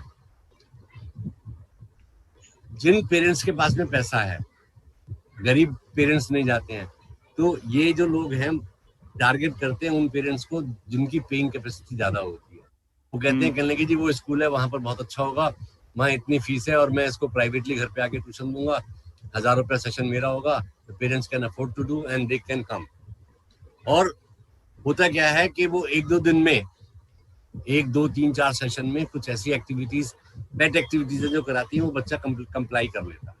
कंप्लाई करने के बाद में वो इम्प्रेस हो जाता है and they keep on paying, और बच्चे की स्टेज जो है वो वहीं की वहीं रहती है। वो उससे भी खराब हो जाती है जो रेगुलर स्कूल में चल रहा था। तो not everybody is like that, और इसके लिए कोई भी कुछ नहीं कर सकता, नोबडी कैन डू एनीथिंग, क्योंकि जो भी प्रोफेशनल्स हैं उनके पास में RCI का रजिस्ट्रेशन नंबर है और they are qualified to handle children with special needs. तो ये तो पेरेंट्स को अपने आप सोचना चाहिए कि हमारे बच्चे का वहां पर जाने से क्या फायदा हो रहा है। उसका सोशलाइजेशन बढ़ रहा है, अवेयरनेस बढ़ रही है, फ्रेंडशिप बढ़ रही है, सर्कल बढ़ रहा है, नॉलेज बढ़ रही है। तो ये सब चीजें हैं। सर आलोक जी, मैं एक क्वेश्चन देख रहा था, कोई हेमा जी हैं, उन्होंने एक है कि हम एप्टीट्यूड कैसे टेस्ट करें। बताइए सर। तो हेमा जी अगर अपना माइक अनम्यूट करें तो मैं उनसे पूछना चाहूंगा कि उनके शौक क्या हैं। हेमा जी अगर मेरी आवाज सुन रही है तो, कि एप्टीट्यूड टेस्ट करने के लिए कोई बहुत बड़ी चीज की जरूरत नहीं होती है। कि हम जब देखते हैं ना घर में, ये क्यों कह देते हैं कि भाई इसको तो ये वाली कार ही बहुत पसंद है, और जब वो कार उसकी आंखों से ओझल हो जाती है तो वो बच्चा रोना शुरू कर देता है। तो expose children to different activities. अपने घर में अलग अलग प्रकार की एक्टिविटीज में ड्राइंग, पेंटिंग है, म्यूजिक है, स्पोर्ट्स है, असेंबलिंग है, इन सब चीजों के आप अंदर उसको करिए और आपको पता लग जाएगा कि वो किस चीज में एक्सेल करता है, किस चीज में ज्यादा बढ़िया काम करता है। तो जिस चीज में वो ज्यादा बढ़िया काम करता है वही उसका एप्टीट्यूड है। मैं एक चीज कहना चाहूंगा सोनू भोला जी, पहले सोनू भोला जी को। सोनू भोला जी, मैंने उस मुद्दे को उठाया कि impulsivity of the parents to have the window shopping, कि हम आज यहाँ जा रहे हैं, वहां जा रहे हैं। तो जो आपने कहा सोनू भोला जी, वो हमारा हर बच्चे का अधिकार है कि उसको मेन स्ट्रीम स्कूल में जाना चाहिए, लेकिन किसी बच्चे की जरूरत है कि हम कहाँ कैसे पहुंच सकते हैं। तो जब भी हम जरूरत के हिसाब से देखें तो स्पेशल स्कूल, उसकी अगर जरूरत हो रही है तब वो पेरेंट्स जरूर स्पेशल स्कूल चुन सकते हैं। जब अगर लगता है कि उस बच्चे को हम मेन स्ट्रीम स्कूल में पूरी सुविधा नहीं दे पा रहे हैं तो तब हम स्पेशल स्कूल चुने। अगर हमें लगता है कि वो बच्चा बहुत ही हाई सपोर्ट नीड का है, अगर उसको केयर गिवर की जरूरत है, बहुत मल्टी डिसिप्लिनरी टीम की जरूरत है और उस स्कूल में वो टीम उपलब्ध नहीं है, तब हम स्पेशल स्कूल चुन सकते हैं। अदरवाइज बच्चे की कोई भी डिसेबिलिटी भी हो, कोई भी सीवियरिटी हो, हर बच्चे का अधिकार है उसको मेन स्ट्रीम स्कूल में पढ़ने का। और मैं यहाँ पर देख रहा हूँ कि बहुत सारे हमारे पास प्रश्न आ रहे हैं कि चेकलिस्ट पे, फंक्शनल असेसमेंट चेकलिस्ट पे, आईपी चेकलिस्ट पे, everything is decided and everything is designed with the proper research। जितने भी असेसमेंट चेकलिस्ट हैं वो प्रॉपर रिसर्च के होते हैं। आपको हर चेकलिस्ट, अगर अच्छे चेकलिस्ट के बारे में आप जानना चाहते हैं तो आपको वो खरीदना होगा, मार्केट में अवेलेबल है। जैसे मैंने 2 चेकलिस्ट के बारे में बात किया, FBI और CPA, तो ये जो चेकलिस्ट है इसके लिए हमें हर साल 1-1.5 लाख रुपए पे करना होता है, तब वो हमें ऑनलाइन वो चेकलिस्ट हमारे पास उपलब्ध होती है, तब हम उस बच्चे का असेसमेंट करते हैं। तो ये जो चेकलिस्ट है इसके लिए हमें पे करना होता है। हमेशा आप इस बात को ध्यान में रखेंगे। आप जो कोई भी कंप्यूटर से या इंटरनेट से कोई भी चेकलिस्ट उतार के ले आए, डाउनलोड करके और वो यूज कर रहे हैं, तो वो प्रोफेशनली नहीं है। आपको हर चेकलिस्ट के रिसर्च और उसके गुण और अवगुण के बारे में जानना चाहिए, तभी हम उस चेकलिस्ट को यूज कर सकते हैं। अनीता गुप्ता जी, आपने कहा कि हमारे बच्चे का ड्यूरिंग द कोविड-19 जो ओल्ड एक्टिविटीज थी वो बंद हो गई। लगता है आप अभी अभी जुड़ी हैं मशवरा में। तो मैं कहना चाहूंगा वीक में 4 दिन तो हम लोगों ने एक ऐसी अच्छी एक्टिविटी कर रखी है मन भावन और मशवरा के थ्रू कि हमारे सारे बच्चे 2 दिन तो बड़े अच्छे से एंजॉय करते हैं और पेरेंट्स भी 4 दिन अच्छे से एंजॉय करते हैं। तो हमारे ख्याल से कोविड-19 के दौरान भी बहुत सारे ऐसे अपॉर्चुनिटीज थे जिसको कि हम यूज कर सकते थे। अर्चना सिन्हा जी, आपने चेकलिस्ट के बारे में बोला कि एक सेशन होना चाहिए। That definitely we will try कि हम एक सेशन कर सकते हैं। कामना महेश्वरी जी, आपने हैंड रेज किया हुआ है, यू कैन अनम्यूट योरसेल्फ। या thank you so much sir. Thank you sir, मुझे तो थैंक यू बोलना है पहले तो। एक तो वंडरफुल सेशन बोल के जी जी जी, नहीं सर, आज के लिए तो मतलब इतना वंडरफुल सेशन, और thanks to all line for Gupta sir. मतलब यहाँ तो समुंदर से भी हीरे मोती जितने निकलने चाहिए सब निकल चुके हैं ऑलमोस्ट, कहीं कुछ बचा ही नहीं है। जब भी सोचते हैं हैंड रेस करके क्वेश्चन करे, तुरंत आंसर वहां से आ रहा है, अपडेट। सर, मुझे थैंक यू इसलिए बोलना है कि एक तो सारा क्लियर हो रहा है, और दूसरा मैं रिक्वेस्ट करती हूँ मनोविकास की पूरी टीम से कि अभी भी कहीं अवेयरनेस की कमी है। जैसे हमें कहीं से पता चला सोशल मीडिया या किसी फ्रेंड के जरिए तो हम आपसे जुड़ गए, लेकिन जैसे मैं जहां पर बैठी हूँ गाजियाबाद में, कहीं पर बहुत से आज भी ऐसे पेरेंट्स हैं जो आपके सेशन से वंचित हैं। तो मैं प्रे करती हूँ गॉड से कि आप लोग किसी डीडी चैनल या कोई भी चैनल पर, लास्ट टाइम शायद बात भी हुई थी इसको लेकर, तो मैं चाहती हूँ आपको लाइव सेशन से पूरा इंडिया देखे, जिससे कि आज जो मैं बेनिफिट अपने बच्चे को मनवावन या जितने मेरी माइंड्स में क्वेरी चल रही थी वो सब यहाँ पे क्लियर हो रही है, सो दैट सारे पेरेंट्स को आपसे हेल्प मिलने, कोई सेशंस लेने की जरूरत ही नहीं पड़े। Thank you so much. Very good, very good, thank you कामना जी। डेफिनेटली हम लोग अपने थ्रू लगे हुए हैं हर जगह जहां जहां मुझे लगता है कि कुछ करना चाहिए। देखिए क्या होता है। 2410 आपको कुछ बोलना है जी, प्लीज। Excuse me sir. जी जी बोलिए। सर हेमा बोल रही हूँ, मैं डिस्कनेक्ट हो गई थी। मेरा क्वेश्चन था कैन आई स्पीक, और या जो सर आप बोलते रहिए हाँ, आपकी आवाज सर आ रही है। सर मेरा ये प्रश्न था कि एप्टीट्यूड असेसमेंट के लिए कुछ मतलब कुछ हमने एक चीज आपको मैडम बोला, जो मल्टीपल इंटेलिजेंस टेस्ट है हार्वर्ड गार्डनर का, वो आप सर्च कीजिए, वो मिल जाएगा। अदरवाइज आपको सर ने भी एक बताया कि एप्टीट्यूड टेस्ट कैसे करना चाहिए, तो आप मैं थोड़ा डिस्कनेक्ट हो गई थी सर। नहीं, अब तो मैं दोबारा सर को बोलने का टाइम नहीं दूंगा। ठीक है Abhay Dubey ji please sir, what you want to say. जी थैंक यू सर। सर मैं आपको एक तो सबसे ये कहना चाहूंगा कि गुप्ता जी ने आज जो बातें बताई ये बहुत ही आवश्यक बातें थी, जो वास्तव में ये हर पेरेंट्स को जानना बहुत ही आवश्यक है, क्योंकि हम लोग अवेयर नहीं हो पाते, ये बात बिल्कुल सच है। और अभी भी कई जगह पे गांव में और देहातों में अगर अपन देखें, रूरल एरिया में तो कई लोगों को तो पता ही नहीं है इसके बारे में कि ये होता क्या है। तो अपन को सबसे ज्यादा अवेयरनेस विलेजेस में डालना चाहिए, क्योंकि शहरी क्षेत्र तो काफी कुछ इस बात को समझ गया है। और आलोक जी, आपको बहुत बहुत शुभकामनाएं हमारी तरफ से कि आप ऐसे प्रोग्राम और आगे करते रहेंगे और बताते रहेंगे, तो बहुत अच्छा रहेगा। सर आप तो बड़े महान हैं, आप तो ऐसे जगह पे बैठे हुए हैं कि मैं आपसे सीखता हूँ। और जहां तक सवाल रहा अभय सर, डेफिनेटली आज का जो सेशन था, मैं गुप्ता सर से मे बी हम लोग बहुत इस बात को बहुत ही बातचीत किए हैं, और मैंने गुप्ता सर को बहुत रिक्वेस्ट किया था कि इस मुद्दे पे एक सिलसिलेवार से पेरेंट्स का जो दुख है या जो पेरेंट्स का जो एक फीलिंग है वो निकल के नहीं आ रहा है सर, उसको भी हमें बातचीत करना, बहुत बातचीत में लाना और यहाँ तक लाना जरूरी है। 2410 कोई जिन्होंने माइक हैंड रेज कर रखा है, आप बोल सकते हैं 2410। आलोक जी नमस्कार। नमस्कार नमस्कार नमस्कार गुप्ता जी, आपने बहुत सारे आपने जो पॉइंट्स रखे हैं बिल्कुल आपने ठीक रखे हैं, लेकिन मैं आपको एक सजेशन और देना चाहूंगा। वो सजेशन ये है कि बच्चों के लिए एक तो आपने ठीक बात बोली अवेयरनेस की, और दिल्ली का रेडियस बहुत बड़ा है, तो लोकेशन वाइज किसी सेंटर तक पहुंच पाना on a daily basis very difficult. Second बात ये कि मोस्टली सेंटर्स जो है वो ईस्ट दिल्ली में है या फिर साउथ दिल्ली में है, नॉर्थ दिल्ली में सेंटर्स की कमी है। लेकिन मैं यहाँ पे इन सब चीजों को छोड़ते हुए एक मेन बात पे आऊंगा, क्योंकि मैं एक बहुत बड़ा सफरर हूं, मेरा बच्चा भी सफरर है और मैं खुद एक सफरर बन चुका हूं।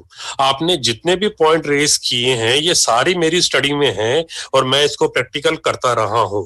लेकिन मेरा अपना एक सजेशन है कि पेरेंट्स की काउंसलिंग बहुत बड़ा कंसेप्ट है, क्योंकि ये बात कह देना बड़ा आसान है कि ऐसा कर लेना। ये कर लेना वर्ड जो सफरर्स होते हैं उनके लिए, आप क्योंकि प्रोफेशनल्स हैं सर, आपने खुद ही बताया कि आप 50 साल तक इस लाइन में रह चुके हैं। अगर पेरेंट्स की काउंसलिंग नहीं होगी या पेरेंट्स को सिस्टमैटिक तरीके से पता नहीं चलेगा, वो भी, उनके लिए भी एक एनवायरनमेंट चाहिए सर, उनको भी एक फ्रीडम चाहिए। ये सब चीजें बहुत आसानी से कहना हो जाता है कि मैनेज कर लेना, ये मैनेज नहीं हो पाता सर। कहीं ना कहीं डिस्टेंसेस आ जाते हैं, फैमिली भी होती हैं, बच्चे भी हैं और सब कुछ है, प्रोफेशनल लाइफ है, पर्सनल लाइफ है। मैंने अपना सेकंड इशू नहीं किया क्योंकि मेरे को इस बात का डाउट रहा कि शायद सेकंड एडॉप्शन ऐसी ना हो जाए, और आज मैं उसका इतना बड़ा भुगत भोगी हूं कि मैं आज 49 इयर्स का हो गया हूं। आज मुझे समझ में आता है कि एक नहीं 2 या 3 बच्चे आज की फैमिलीज में होने बहुत जरूरी हैं। सो पेरेंट्स की काउंसलिंग या पेरेंट्स के लिए कुछ करना ये बहुत जरूरी है, क्योंकि अगर पेरेंट्स अपने आप को नहीं संभाल पाएंगे तो मैं समझता हूँ वो परिवार, जैसे आज मेरी हालत हो चुकी है, क्योंकि अभी तो मैं खुद कहूंगा कि मैं सवेरे 1 घंटा योगा करता हूँ, तो योगा ने मेरे को हैंडल कर रखा है। हाउएवर मैं अपनी तरफ से सोशल काउंसलिंग, सोशल जो भी मेरे को ये चीजें पता चलती हैं, जो भी मेरी संपर्क में आता है, मैं उनको गाइडेंस देता हूँ। लेकिन सर पेरेंट्स इज मैं कहूँगा एक कैप्टन है जो एक टीम को हैंडल कर सकता है। आई मीन टू से अपने बच्चे को और अपने परिवार को केयर कर सकता है, लेकिन वो अपने आप को केयर कैसे करे ये बहुत जरूरी है। ये इसको डिसिप्लिन करना, प्लान करना, मैनेज करना, ये बहुत बड़ी टास्क है। इसके लिए थोड़ा सा, क्योंकि आपके सारे, मैं आज यही सुनना चाह रहा था कि ये सारे पॉइंट्स तो हर किसी के पेरेंट्स में जरूर हैं, आपने उन सारे बिंदुओं को पकड़ तो लिया, बिल्कुल ठीक किया आपने। आई एम वेरी प्लीज्ड कि आपने वो सारी बातें रख दी जिसमें पैसा, शरीर, मेहनत, दूरियां, मतलब सब चीजें आपने कवर कर ली, कोई भी आपने पॉइंट छोड़ा नहीं। लेकिन sir parents parents parents parents parents अगर अपने आप को तोड़ लेंगे, जैसी मेरी हालत हो गई, मैंने हर एंगल से सोच के देख लिया, मैंने इमोशनल, प्रैक्टिकल, थॉटिकल सब कुछ करके देख लिया। अब मैं टूट गया हूँ, मतलब टूटने का मतलब, आई मीन टू से टूटने का मतलब ये नहीं है कि मैं बिल्कुल, लेकिन मैं निराश जरूर हो गया हूँ मैं निराश। अभी भी मैं उसमें से कोई ना कोई राह ढूंढ रहा हूँ। हाउएवर लेकिन सर पेरेंट्स को संभालना बहुत जरूरी है। अगर पेरेंट्स टूट गए तो फिर वो परिवार टूट जाएगा सर।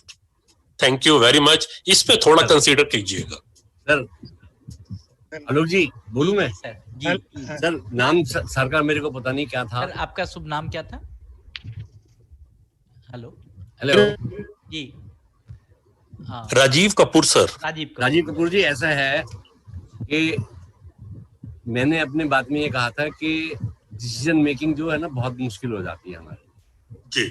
मेरे प्रेजेंटेशन में डिसीजन मेकिंग थी और वही डिसीजन मेकिंग में आपसे गलती हुई है जी कि मैं सेकंड मेरे को बच्चा होना चाहिए या नहीं होना चाहिए वो डिसाइड आप नहीं कर पाए जी। तो वहां पर अगर उस समय आप कोई देखिए, ऐसा है कि आज के जमाने में अगर किसी बच्चे को कोई जेनेटिक बीमारी भी है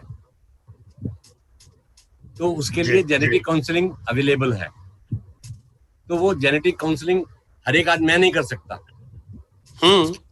जेनेटिक काउंसलर्स हैं, वो काउंसलिंग करते हैं and you can have a healthy baby after having the genetic counselling. जी जी। तो वो चीजें हैं ना सर। वो पास्ट है सर, वो पास्ट हो गया। मैं इस समय करंट पे चल रहा हूँ सर। डिसीजन मेकिंग जो है ना बहुत मुश्किल चीज होती है। तो अभी ना जो करंट में चल रहे हैं यहाँ पर भी वही डिसीजन मेकिंग आपको काम करेगा। Now you have to decide for yourself कि what you had, are you happy with that. जो आपने एक चीज खो दी, जो पास्ट खो दिया, तो don't look towards the past.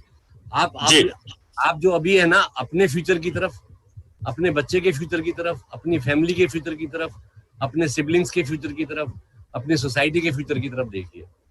Past को आप छोड़ दीजिए, पास्ट में मैंने ये किया, तो पास्ट को आप सोचते रहेंगे तो आपके दिमाग में फ्रस्ट्रेशंस आएंगी ना। जो भी आपके पास में है, मतलब बच्चा आपका जो भी है, how best you can give him things.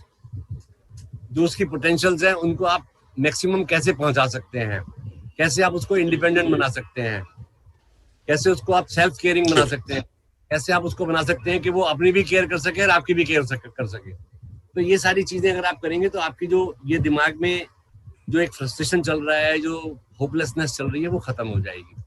तो just change your focus. Focus को आपको चेंज करना है, पास का फोकस। Thank you sir.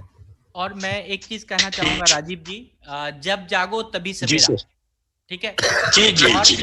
जब हम जिस पल जी रहे हैं, अगर उस पल का हमारा गोल सही है, वो हमारा ऑब्जेक्टिव सही है और हमने सही से डिसीजन लिया है, तो वो जो पल है वो हमें बहुत खुशी देके जाएगा। अगर हमने कोई भी चीज हैसल में किया है, बिना सोचे किया है, तो वो पल हमेशा एक कष्ट देके जाएगा। और जो हमने मुद्दा आज उठाया है गुप्ता सर के थ्रू, जो गुप्ता सर ने आज जिन बातों को हाईलाइट किया है, वो ही चीज हमने मिस कर दिया अगर उसमें से कोई भी चीज, तभी हमारे लाइफ में डिजास्टर होना स्टार्ट होता है। तो हम उन मुद्दों को इसलिए आज हाईलाइट किए हैं कि वो पेरेंट्स आपसे ही जुड़े हुए मुद्दे हैं, जिसे हमें इग्नोर करने की जरूरत नहीं है। जो हम जाएंगे सारांश के पास। सारांश एस, आपका माइक अनम्यूट कर लीजिए। जी Sankaran sir. Sankaran sir, yeah, please. Good evening, everybody. Good evening, and sir. Both thanks to JC Gupta ji, and rightly said everybody that you have covered every points. Okay, and I have a kind of perception when parents are approaching me as a parent, I'm dealing with them. Okay, उसमें क्या है, बहुत parents हमारे पास पूछता है after हम लोग जाने के बाद कौन संभालेगा मेरा बेटा को, नहीं तो उनका बेटा बेटी को, वो जो स्पेशल नीड में है उनको कौन, who will look after them, that kind of, nowadays all are nuclear family. Okay, and second point they are asking why it is for me. ठीक है, हमको क्यों होता है ये, ऐसा पूछता है। then always rightly you said the comparison is always there, that parents they are क्या हो रही, सब उनको कुछ हो रही नहीं है, मुझे ही हो रही है। ठीक है, इसमें मैं सबको I want to share my this thing is first point, they have to think, accept the reality, जो है हमारे पास उससे हम काम कर सकता है, उसका अलावा हमारे पास जो नहीं है वो ढूंढ के हम कुछ नहीं कर सकता। जो इतना मेरा बेटों के लिए A skill available, A skill he can do. With that, I must be very much contented. With that, I had to make arrangement. Another this thing, there is no answer. Suppose somebody asks, why it is for me alone. For that, there is no answer. And one point, Mano Vikas is doing fantastic job in Delhi. I request Alok to open Mano Vikas branch throughout India. Maybe I will take care of you. Open in Tamil Nadu, I will take care of, sir. That kind of suggestion I can give. Okay. Then, so expectation, if it is reasonable expectation, no, I think we can come out of this issue. Thank you very much, sir. Thank you sir, thank you, thank you for your kind word sir. वो हम बाद में देखेंगे कि कैसे open कर सकते हैं. And I'll go to the Srihan, please. शाश्वती जी, you टॉपिक कुछ ऐसा है, बहुत कुछ बोलने का मन कर रहा है, क्योंकि जेसी गुप्ता सर ने जो भी पॉइंट को उठाया वो सच में शायद हम सारे पेरेंट्स के साथ जाता है. कोई भी पॉइंट नहीं छूटता होगा, लेकिन शायद सारे पेरेंट्स की फीडबैक एक जैसा नहीं होता है. तो सर को अच्छा लगेगा कि मेरा फीडबैक बहुत पॉजिटिव है. मैं सोसाइटी से पीछे हटी. मैंने दूसरे लोगों से बच्चे को ज्यादा टाइम दिया, लेकिन उसके रीजन को बहुत अच्छे से एस्टेब्लिश कर पाई. तो मैं अभी भी समझती हूँ मैं बिगनर हूँ, जबकि मैं 11 साल इस फील्ड में हूँ. स्टिल मुझे लगता है लाइफ अभी शुरू हुआ है बच्चे के साथ. लेकिन जब मैंने अपने इम्पोर्टेंस को, इस काम की इम्पोर्टेंस को समझा और अपने आस पड़ोस को समझाया, तो अभी जब मेरे स्ट्रगल दिन ब दिन बढ़ता जाएगा, ऑब्वियसली बढ़ता जाएगा, तो उसके साथ साथ मुझे रेस्पेक्ट भी मिलना बढ़ रहा है कि सोसाइटी आज तक ये 11 साल में कभी मुझे वो वाली एटीट्यूड नहीं दिया, मेरे फैमिली हो, मेरे फ्रेंड्स हो, सोसाइटी हो, कि अरे तेरा लाइफ क्या हो गया है, ऐसा नहीं, बल्कि उन लोगों ने हमेशा मुझे प्रेज किया है टिल डेट. तो ये सब होता रहा है. मुझे लग रहा है जो भी एडवाइस हम कर रहे हैं पेरेंट्स को, हम एक दूसरे से अलग होते हैं अपने फिलोसफी से. हम हर किसी के अलग अलग फिलोसफी, दर्शन होता है लाइफ के बारे में. तो अगर किसी की लाइफ में फिलोसफी स्ट्रांग हो या पॉजिटिव हो, एक दिशा हो, तो उनको ये चीज हैंडल करने में बहुत आसानी रहती है. और अगर नहीं है किसी को, तो उसको भी हैंडल करना पड़ेगा, लेकिन उनको अपनी फिलोसफी बनानी पड़ेगी, जिनमें आप लोगों को हेल्प चाहिए, जो अभी सर पीछे जो सर बोल रहे थे उसके बारे में. तो वही एक पॉजिटिव केस स्टडी मैं जेसी गुप्ता सर को बोलना चाहती थी. Thank you. Great great. शाश्वती जी, आप तो हमेशा कुछ ना कुछ अच्छा बोल के जाती हैं. और जो फिलॉसफी के बारे में बात कहा, ये फिलॉसफी भी बहुत इम्पोर्टेंट है. उससे इम्पोर्टेंट है एथिक्स, कि जो आप एक एथिकली, जो एक आपका बिहेवियर था, जो एक स्टैंडर्ड बिहेवियर था आपके अपने बच्चे के साथ, आपके खुद के साथ, आपके समाज के साथ, वही आपको एक रिस्पेक्ट की भावना दिला रहा है. हाँ, इसमें एक सेंटेंस मैं जोड़ देना चाहती हूँ कि ये मेरे और मेरे हस्बैंड का हमेशा ये बिलीव था, आज भी है, पहले दिन से आज तक था, क्योंकि मुझे लगता है कि श्रीहान आने से पहले हम लोग श्रीहान के लिए तैयार थे. तो ये बिलीव था कि श्रीहान का हमारे लाइफ में आना is not an accident, just an incident. तो इस चीज को हमने मान लिया, और सोसाइटी भी मजबूर हो गया इस चीज को मानने में. और सोसाइटी हमारे लिए ये सोचता है, वो कैसा फेस बनाता है हमारे लिए, वो हमें कोई फर्क नहीं पड़ता है. हम जानते हैं कि वो मेरा बच्चा है. फिर हम जब इस बात पे टिके रहे, तो सोसाइटी हमारी नजर से श्रीहान को देखने लग गया.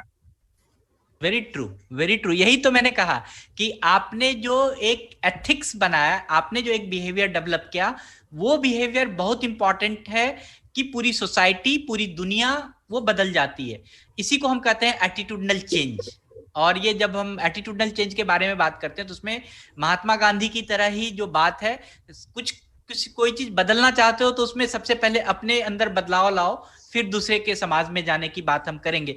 Then I am now at the end एक खुला हुआ महेंद्र कुमार राय जी का. Just unmute yourself, sir. Yeah. This is the last question I'm taking. Yeah. जी महेंद्र जी, महेंद्र कुमार राय जी. सर विनय भाटिया जी आ गए. हाँ, विनय भाटिया जी को भी लेंगे, लेकिन महेंद्र वो तो बिना उसमें कोई बात ही नहीं है, उनका हाथ में देख रहा था. लेकिन यहाँ पर एक हैंड रेज है महेंद्र कुमार राय जी का, तो कोई okay, we will take the 2 question only. So Seema ji, you can unmute yourself first. Seema Sharma. नमस्कार सर. नमस्कार. नमस्कार. मुझे ना ये पता था कि मैंने अभी जुड़ी हूँ आपके मनोरंजन प्रोग्राम से, कि मेरा जो बेटा है ये 15 साल का कंप्लीट हो चुका है और एमबी से नोएडा में पढ़ता है. मतलब पहले से काफी चेंजेस है उसके अंदर. लेकिन क्या होता है कि जैसे कि वो बड़ा हो रहा है, तो मैं ना अभी तक ये नहीं कर पाई हूँ कि इसका इंटरेस्ट किस चीज में है. जैसे आप लोग कहते हैं कि हर बच्चे में कुछ ना कुछ खास होता है. जैसे टीवी देखने का शौक है, म्यूजिक सुनता भी है, मतलब मल्टीपल डिसेबिलिटीज है उसके अंदर भी बहुत सारी. लेकिन जैसे कहते हैं कि अगर एक बच्चे का कुछ खास होता है तो हम उसकी तरफ उसको डाइवर्ट करें ताकि वो अपना स्किल डेवलप कर सके. वो मेरा नहीं हो पा रहा है. मतलब मैं तो उसको प्राइवेट भी मतलब थेरेपी स्पेशल एजुकेशन दिलाती हूँ, ओटी भी कराती, तब तो खैर बंद कर दिए मतलब बाहर से, और स्कूल वाले तो बहुत हेल्प करते ही हैं. बस वो मैं अपने आप के बारे में जानना चाहती हूँ कि मैं उसको कैसे मतलब करूँ कि मतलब मुझे पता चले कि मैं इसको आगे किस तरह बढ़ा सकती हूँ. देखिए अभी तक सर गुप्ता सर आप कुछ कहना चाहेंगे या?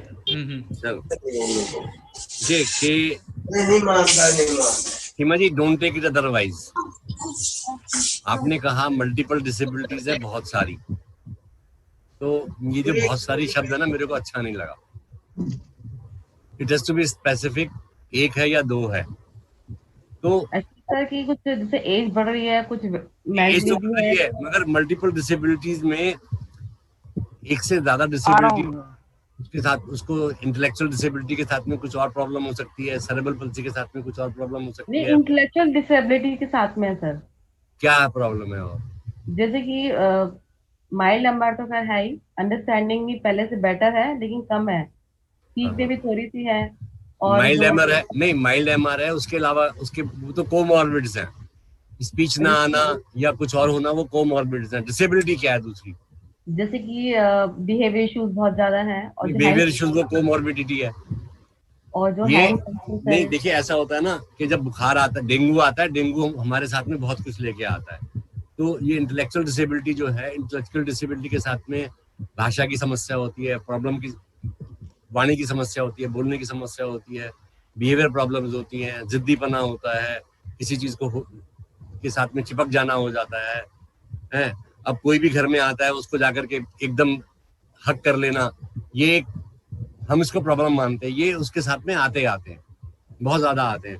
तो आप एक तो सिर्फ आपका बच्चा जो है वो इंटेलेक्चुअली डिसेबल्ड है, जिसके लिए आप काम कर रही है, उसकी थेरेपी करा रही हैं, फिजियोथेरेपी हो रही है, ऑक्यूपेशनल थेरेपी हो रही है. बिहेवियर प्रॉब्लम्स के लिए आप किसी साइकोलॉजिस्ट से बात करें तो क्या बिहेवियर प्रॉब्लम्स है वो आप दूर कर सकते हैं.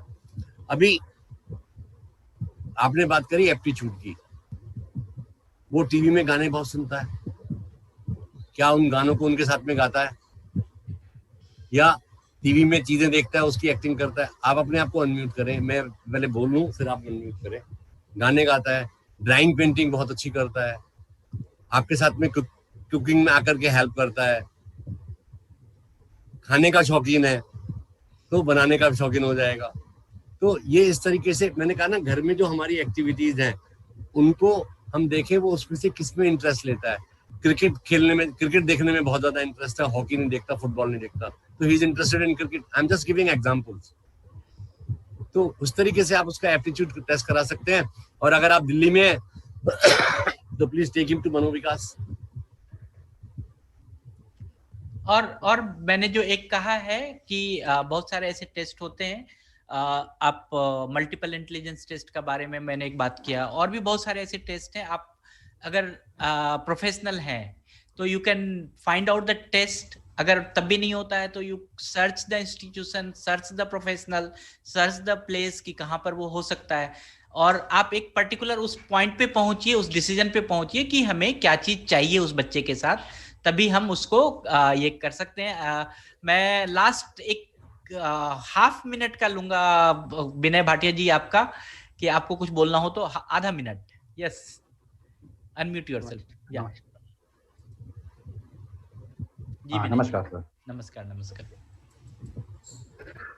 आज मुझे प्रोग्राम देख के लगा कि एक प्रोफेसर ने, जेसी गुप्ता जी ने, जो हमारे पेरेंट्स का दर्द सबके सामने रखा, वो लाजवाब है, वाकई लाजवाब है। और मुझे लगा कि हम लोग कैसे इस रास्ते से जो गुजरे हैं, वो रास्ता उन्होंने एकदम बिल्कुल साफ क्लियर बता दिया कि कैसे, क्या एक प्रोफेसर बता सकता है, ये मुझे बहुत ही बड़ा, क्या एक पेरेंट ही बता सकता है, लेकिन उन्होंने जो बताया आज ये सब पेरेंट्स का दर्द था। मैं आपको कहना चाहता हूँ, मैं टूटा, बहुत टूटा, बिखर भी गया, लेकिन फिर मैंने अपने आप को जोड़ा, और अपने आप को ही नहीं जोड़ा बल्कि हजारों पेरेंट्स को अपने साथ जोड़ा। क्योंकि मैं जानता था मैं अगर फ्रस्ट्रेशन में आऊंगा तो मेरा घर बर्बाद हो जाएगा, लेकिन उसी आस्था ने मुझे जोड़ा, और वही काम मैं आज लगातार पिछले दशक से करता आ रहा हूं। मैं आपको सिर्फ 4-5 पॉइंट बोलना चाहता हूं कि एक्सेप्टेंस तो है, वो तो बहुत जरूरी ही है।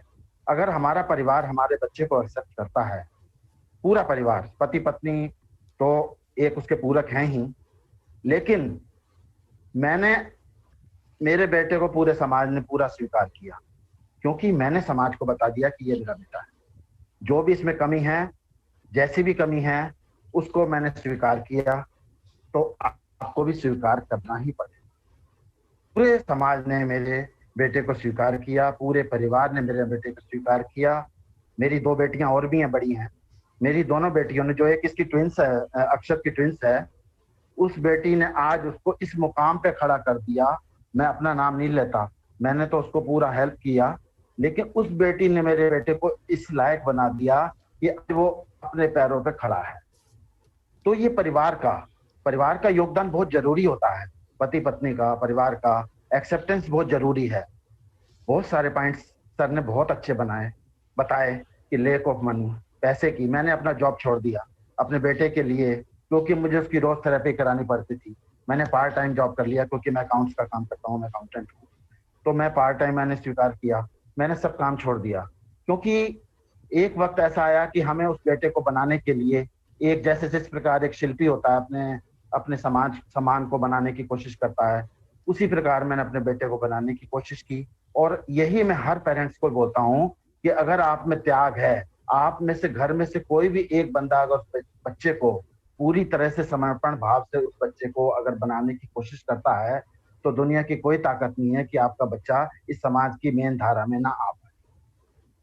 तो लेक ऑफ साधनों की बड़ी कमी है, लेक ऑफ मनी की बहुत कमी है, खर्चों की बर्बाद है, एजुकेशन का अभाव है, वोकेशनल ट्रेनिंग की बहुत कमी है, एडवोकेसी की बहुत ज्यादा जरूरत है। ये सब हमने इन चीजों को अपने राह चलते देखा। कहानी बहुत लंबी है, यहाँ वर्णन नहीं किया जा सकता, फिर कभी मिलेंगे तो आपको अपनी कहानी बताएंगे। आपको बहुत ही, आलोक जी को और जेसी सर को बहुत बहुत सादर नमन है कि आपने इतना सुंदर प्रोग्राम बनाया। और हम लोग जो है यही प्रोग्राम, आपके प्रोग्राम को हजारों पेरेंट्स में बांटने की कोशिश करता हूँ।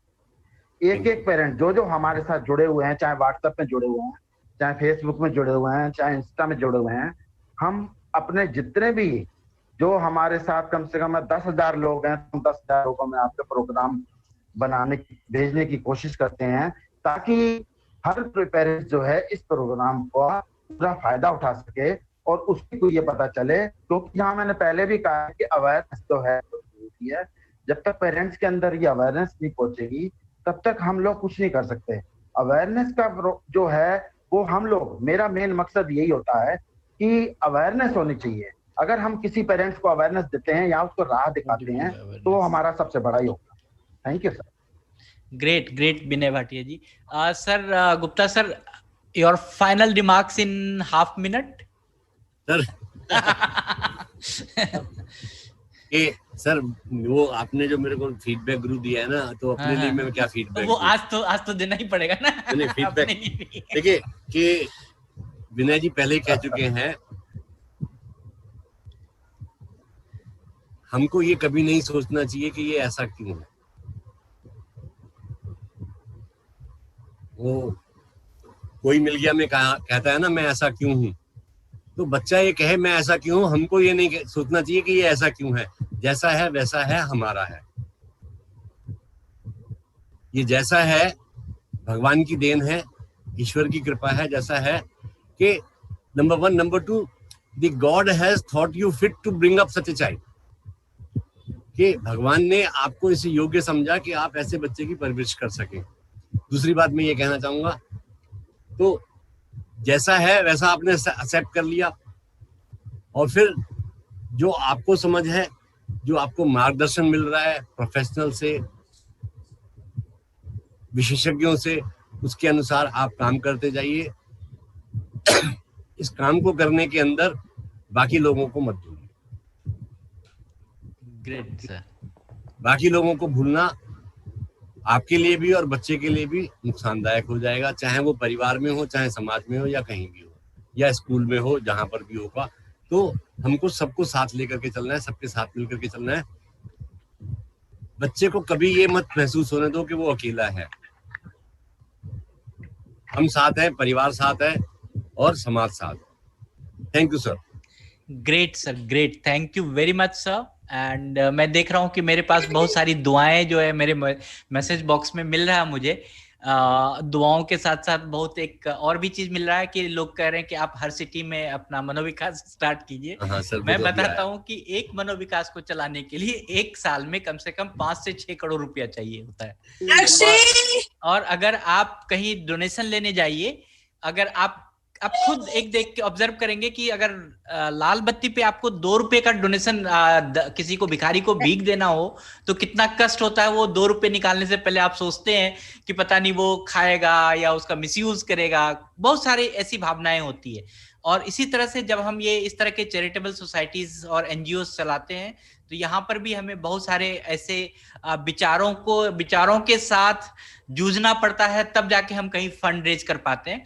तो मैं यही कहूंगा आप सभी से, हम आपको मनोविकास के जितने भी गुण हैं, जितने भी हमारी फिलॉसफीज है, जितना भी हमारा प्रोग्राम्स है, we are able to share you. हम लोग शेयर करने के लिए इजी हैं, हम लोग बहुत ही राजी हैं। और उसके बाद जो उसका फंड रेजिंग है वो आप खुद कीजिए और खुद आप सेंटर एस्टैब्लिश कीजिए, कोई दिक्कत नहीं है। नमस्ते नमस्ते जी। मैं अंत में आपका अनम्यूट नहीं है शुभांगी मैडम। Okay sir.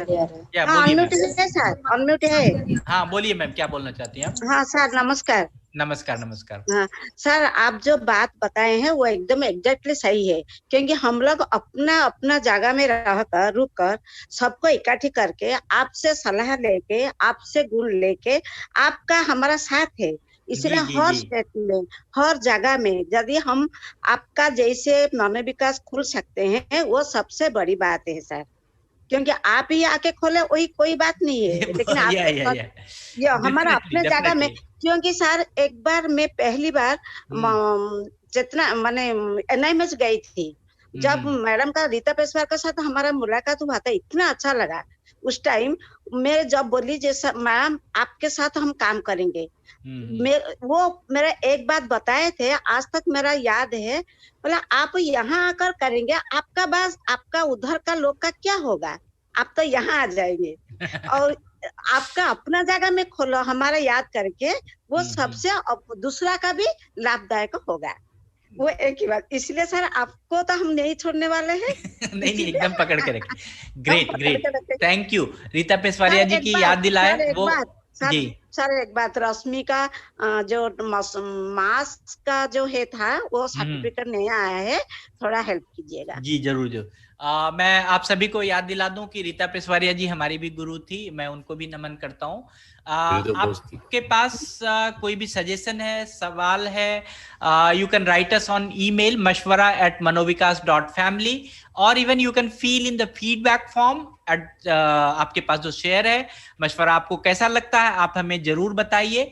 और I would like to tell you कि हमारा जो बुधवार का जो प्रोग्राम्स होता है वो गुड प्रैक्टिसेस पे होता है। तो मैं आप सभी से आग्रह करूंगा कि आपने जो अच्छा काम किया है, आपने कोई अच्छा काम दिखाया है, तो आप डेफिनेटली हमें mashwara.live हमारा वेबसाइट है, उस वेबसाइट पे जाइए और वहां पर आप गुड प्रैक्टिस सीरीज के बारे में देखिए, और वहां पर आप अपने गुड प्रैक्टिस, अगर आपने कुछ अच्छा काम किया है, कुछ प्रेजेंट करना चाहते हैं मशवरा में, तो आप वहां पर हमें लिख के दीजिए। उसके बाद हम लोग नेक्स्ट सेशन जो है अगले बुधवार को, हम लोग 28 अगस्त को आ रहे हैं 3 बजे गुड प्रैक्टिस सीरीज के लेकर। और मैं एक चीज कहना चाहूंगा, जो हमारे मनोविकास टीम है वो बहुत सारे रिसोर्स यूज करती है, आप लोग भी बहुत सारा सहयोग करते हैं, और हमारा एक गोल है कि हम लोग 3 दिसंबर तक आते आते कम से कम 5 लाख ऐसे स्टेक होल्डर्स तक पहुंचे, 5 लाख ऐसे पार्टिसिपेंट्स तक पहुंचे कि हमारा वीडियोस, हमारे जो प्रोग्राम्स है वो वहां तक पहुंच पाए। तो हम आपसे आग्रह करेंगे कि जो भी हमारे सोशल मीडिया में पोस्ट हैं आप उनको जरूर शेयर कीजिए। और आज जो हमारे स्पेशल सर विशेष वक्ता थे, फीडबैक गुरु और mentor doctor mister JC Gupta sir, आपने बहुत ही अच्छी बात कही है और हम लोग जरूर उसको अमल करेंगे। It is my privilege to extend my heartfelt thanks to on this 53 episode of Mashwara. I on behalf of Mashwara team and Manovikas family and entire fraternity of the institution, first of all extend my most sincere thanks to Almighty. On my own behalf, I extend a very heartfelt thanks to expert, our feedback guru Mr. JC Gupta sir for spending the time. आपने पूरा presentation बनाया, मैं जान रहा हूँ कि last 15-20 days से sir is making all these things, thinking ये सारे points को. So thank you for your biggest support and big very informative presentation and gracing this Mashwara occasion. And I must mention my deepest sense of appreciation to all the persons, those who asked and given the input in the Mashwara. आज बहुत सारे हमारे audience ने inputs दिए हैं, सभी का धन्यवाद। And big thanks to volunteers Aadya, Namo Narayan, Amjad Hussain, और मैं फिर से कहना चाहूंगा अगर विनय भाटिया जी, और जिसका हमें नाम पता चलता आप हमें पहले से बोलेंगे तो हम जरूर, प्रतिभा जी, volunteering for the Mashwara. I also extend my thanks to my all staff members for their enormous cooperation in organizing this episode of Mashwara. Rakhi for sign language interpretation, Kanishka for working on Facebook Live, Indra helping on Zoom, Nishtha Sharma for writing your content, coordinating with the experts, Susil, Dharamjeet, Sangeeta madam, Ruby madam, everyone. So we are very much fortunate enough to be backed by you all. So thank you, and I must salute your motivation and dedication. Finally, the wonderful guests and participants, your active participation with such a great affiliation with Mashwara is very, very incredible. So thank you so much for your active participation. Thanks a lot, one and all, directly and indirectly involved in this program. So धन्यवाद सभी को। मैं इस मशवरा मेजबानी में आप सभी को धन्यवाद देता हूं, आप सभी का सम्मान करता हूं। हमारे विशेष वक्ता मिस्टर जेसी गुप्ता सर, आपका हार्दिक धन्यवाद। हमारे इस बोर्ड में देखते हैं कि हमारे बोर्ड मेंबर मनुज हैं, मैं चाहूंगा कि मनुज को भी हाईलाइट किया जाए। मनुज ये हमारे बोर्ड मेंबर हैं। थैंक यू मनुज सर कि आप यहाँ पर आते हैं, हर हमारे उसमें हमारे हर एपिसोड में आप आते हैं। So thank you. और ऐसे मैंने देखा कि बहुत सारे एडवाइजरी बोर्ड के मेंबर्स थे, हमारे बहुत सारे वॉलंटियर्स थे इस मशवरा में, आज भी थे। सो मैं सबको थैंक यू कहना चाहता हूं कि आप आते हैं तो उससे भी हमें काफी इंकरेजमेंट मिलता है।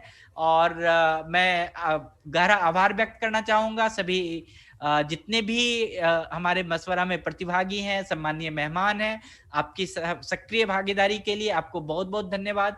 Again thank you Gupta sir, thank you हमारे सभी स्टाफ, आप सभी का बहुत बहुत आभार। सो थैंक यू, जय हिंद। जिनका भी क्वेश्चन रह गया है नाउ मैं 4 बजे तक सोचता हूं कि मशवरा खत्म हो जाए, लेकिन 4:30 तक होते होते 5 बज जाता है। सो we will take your questions, Nitin Taneja, in next session you can ask. So thank you all.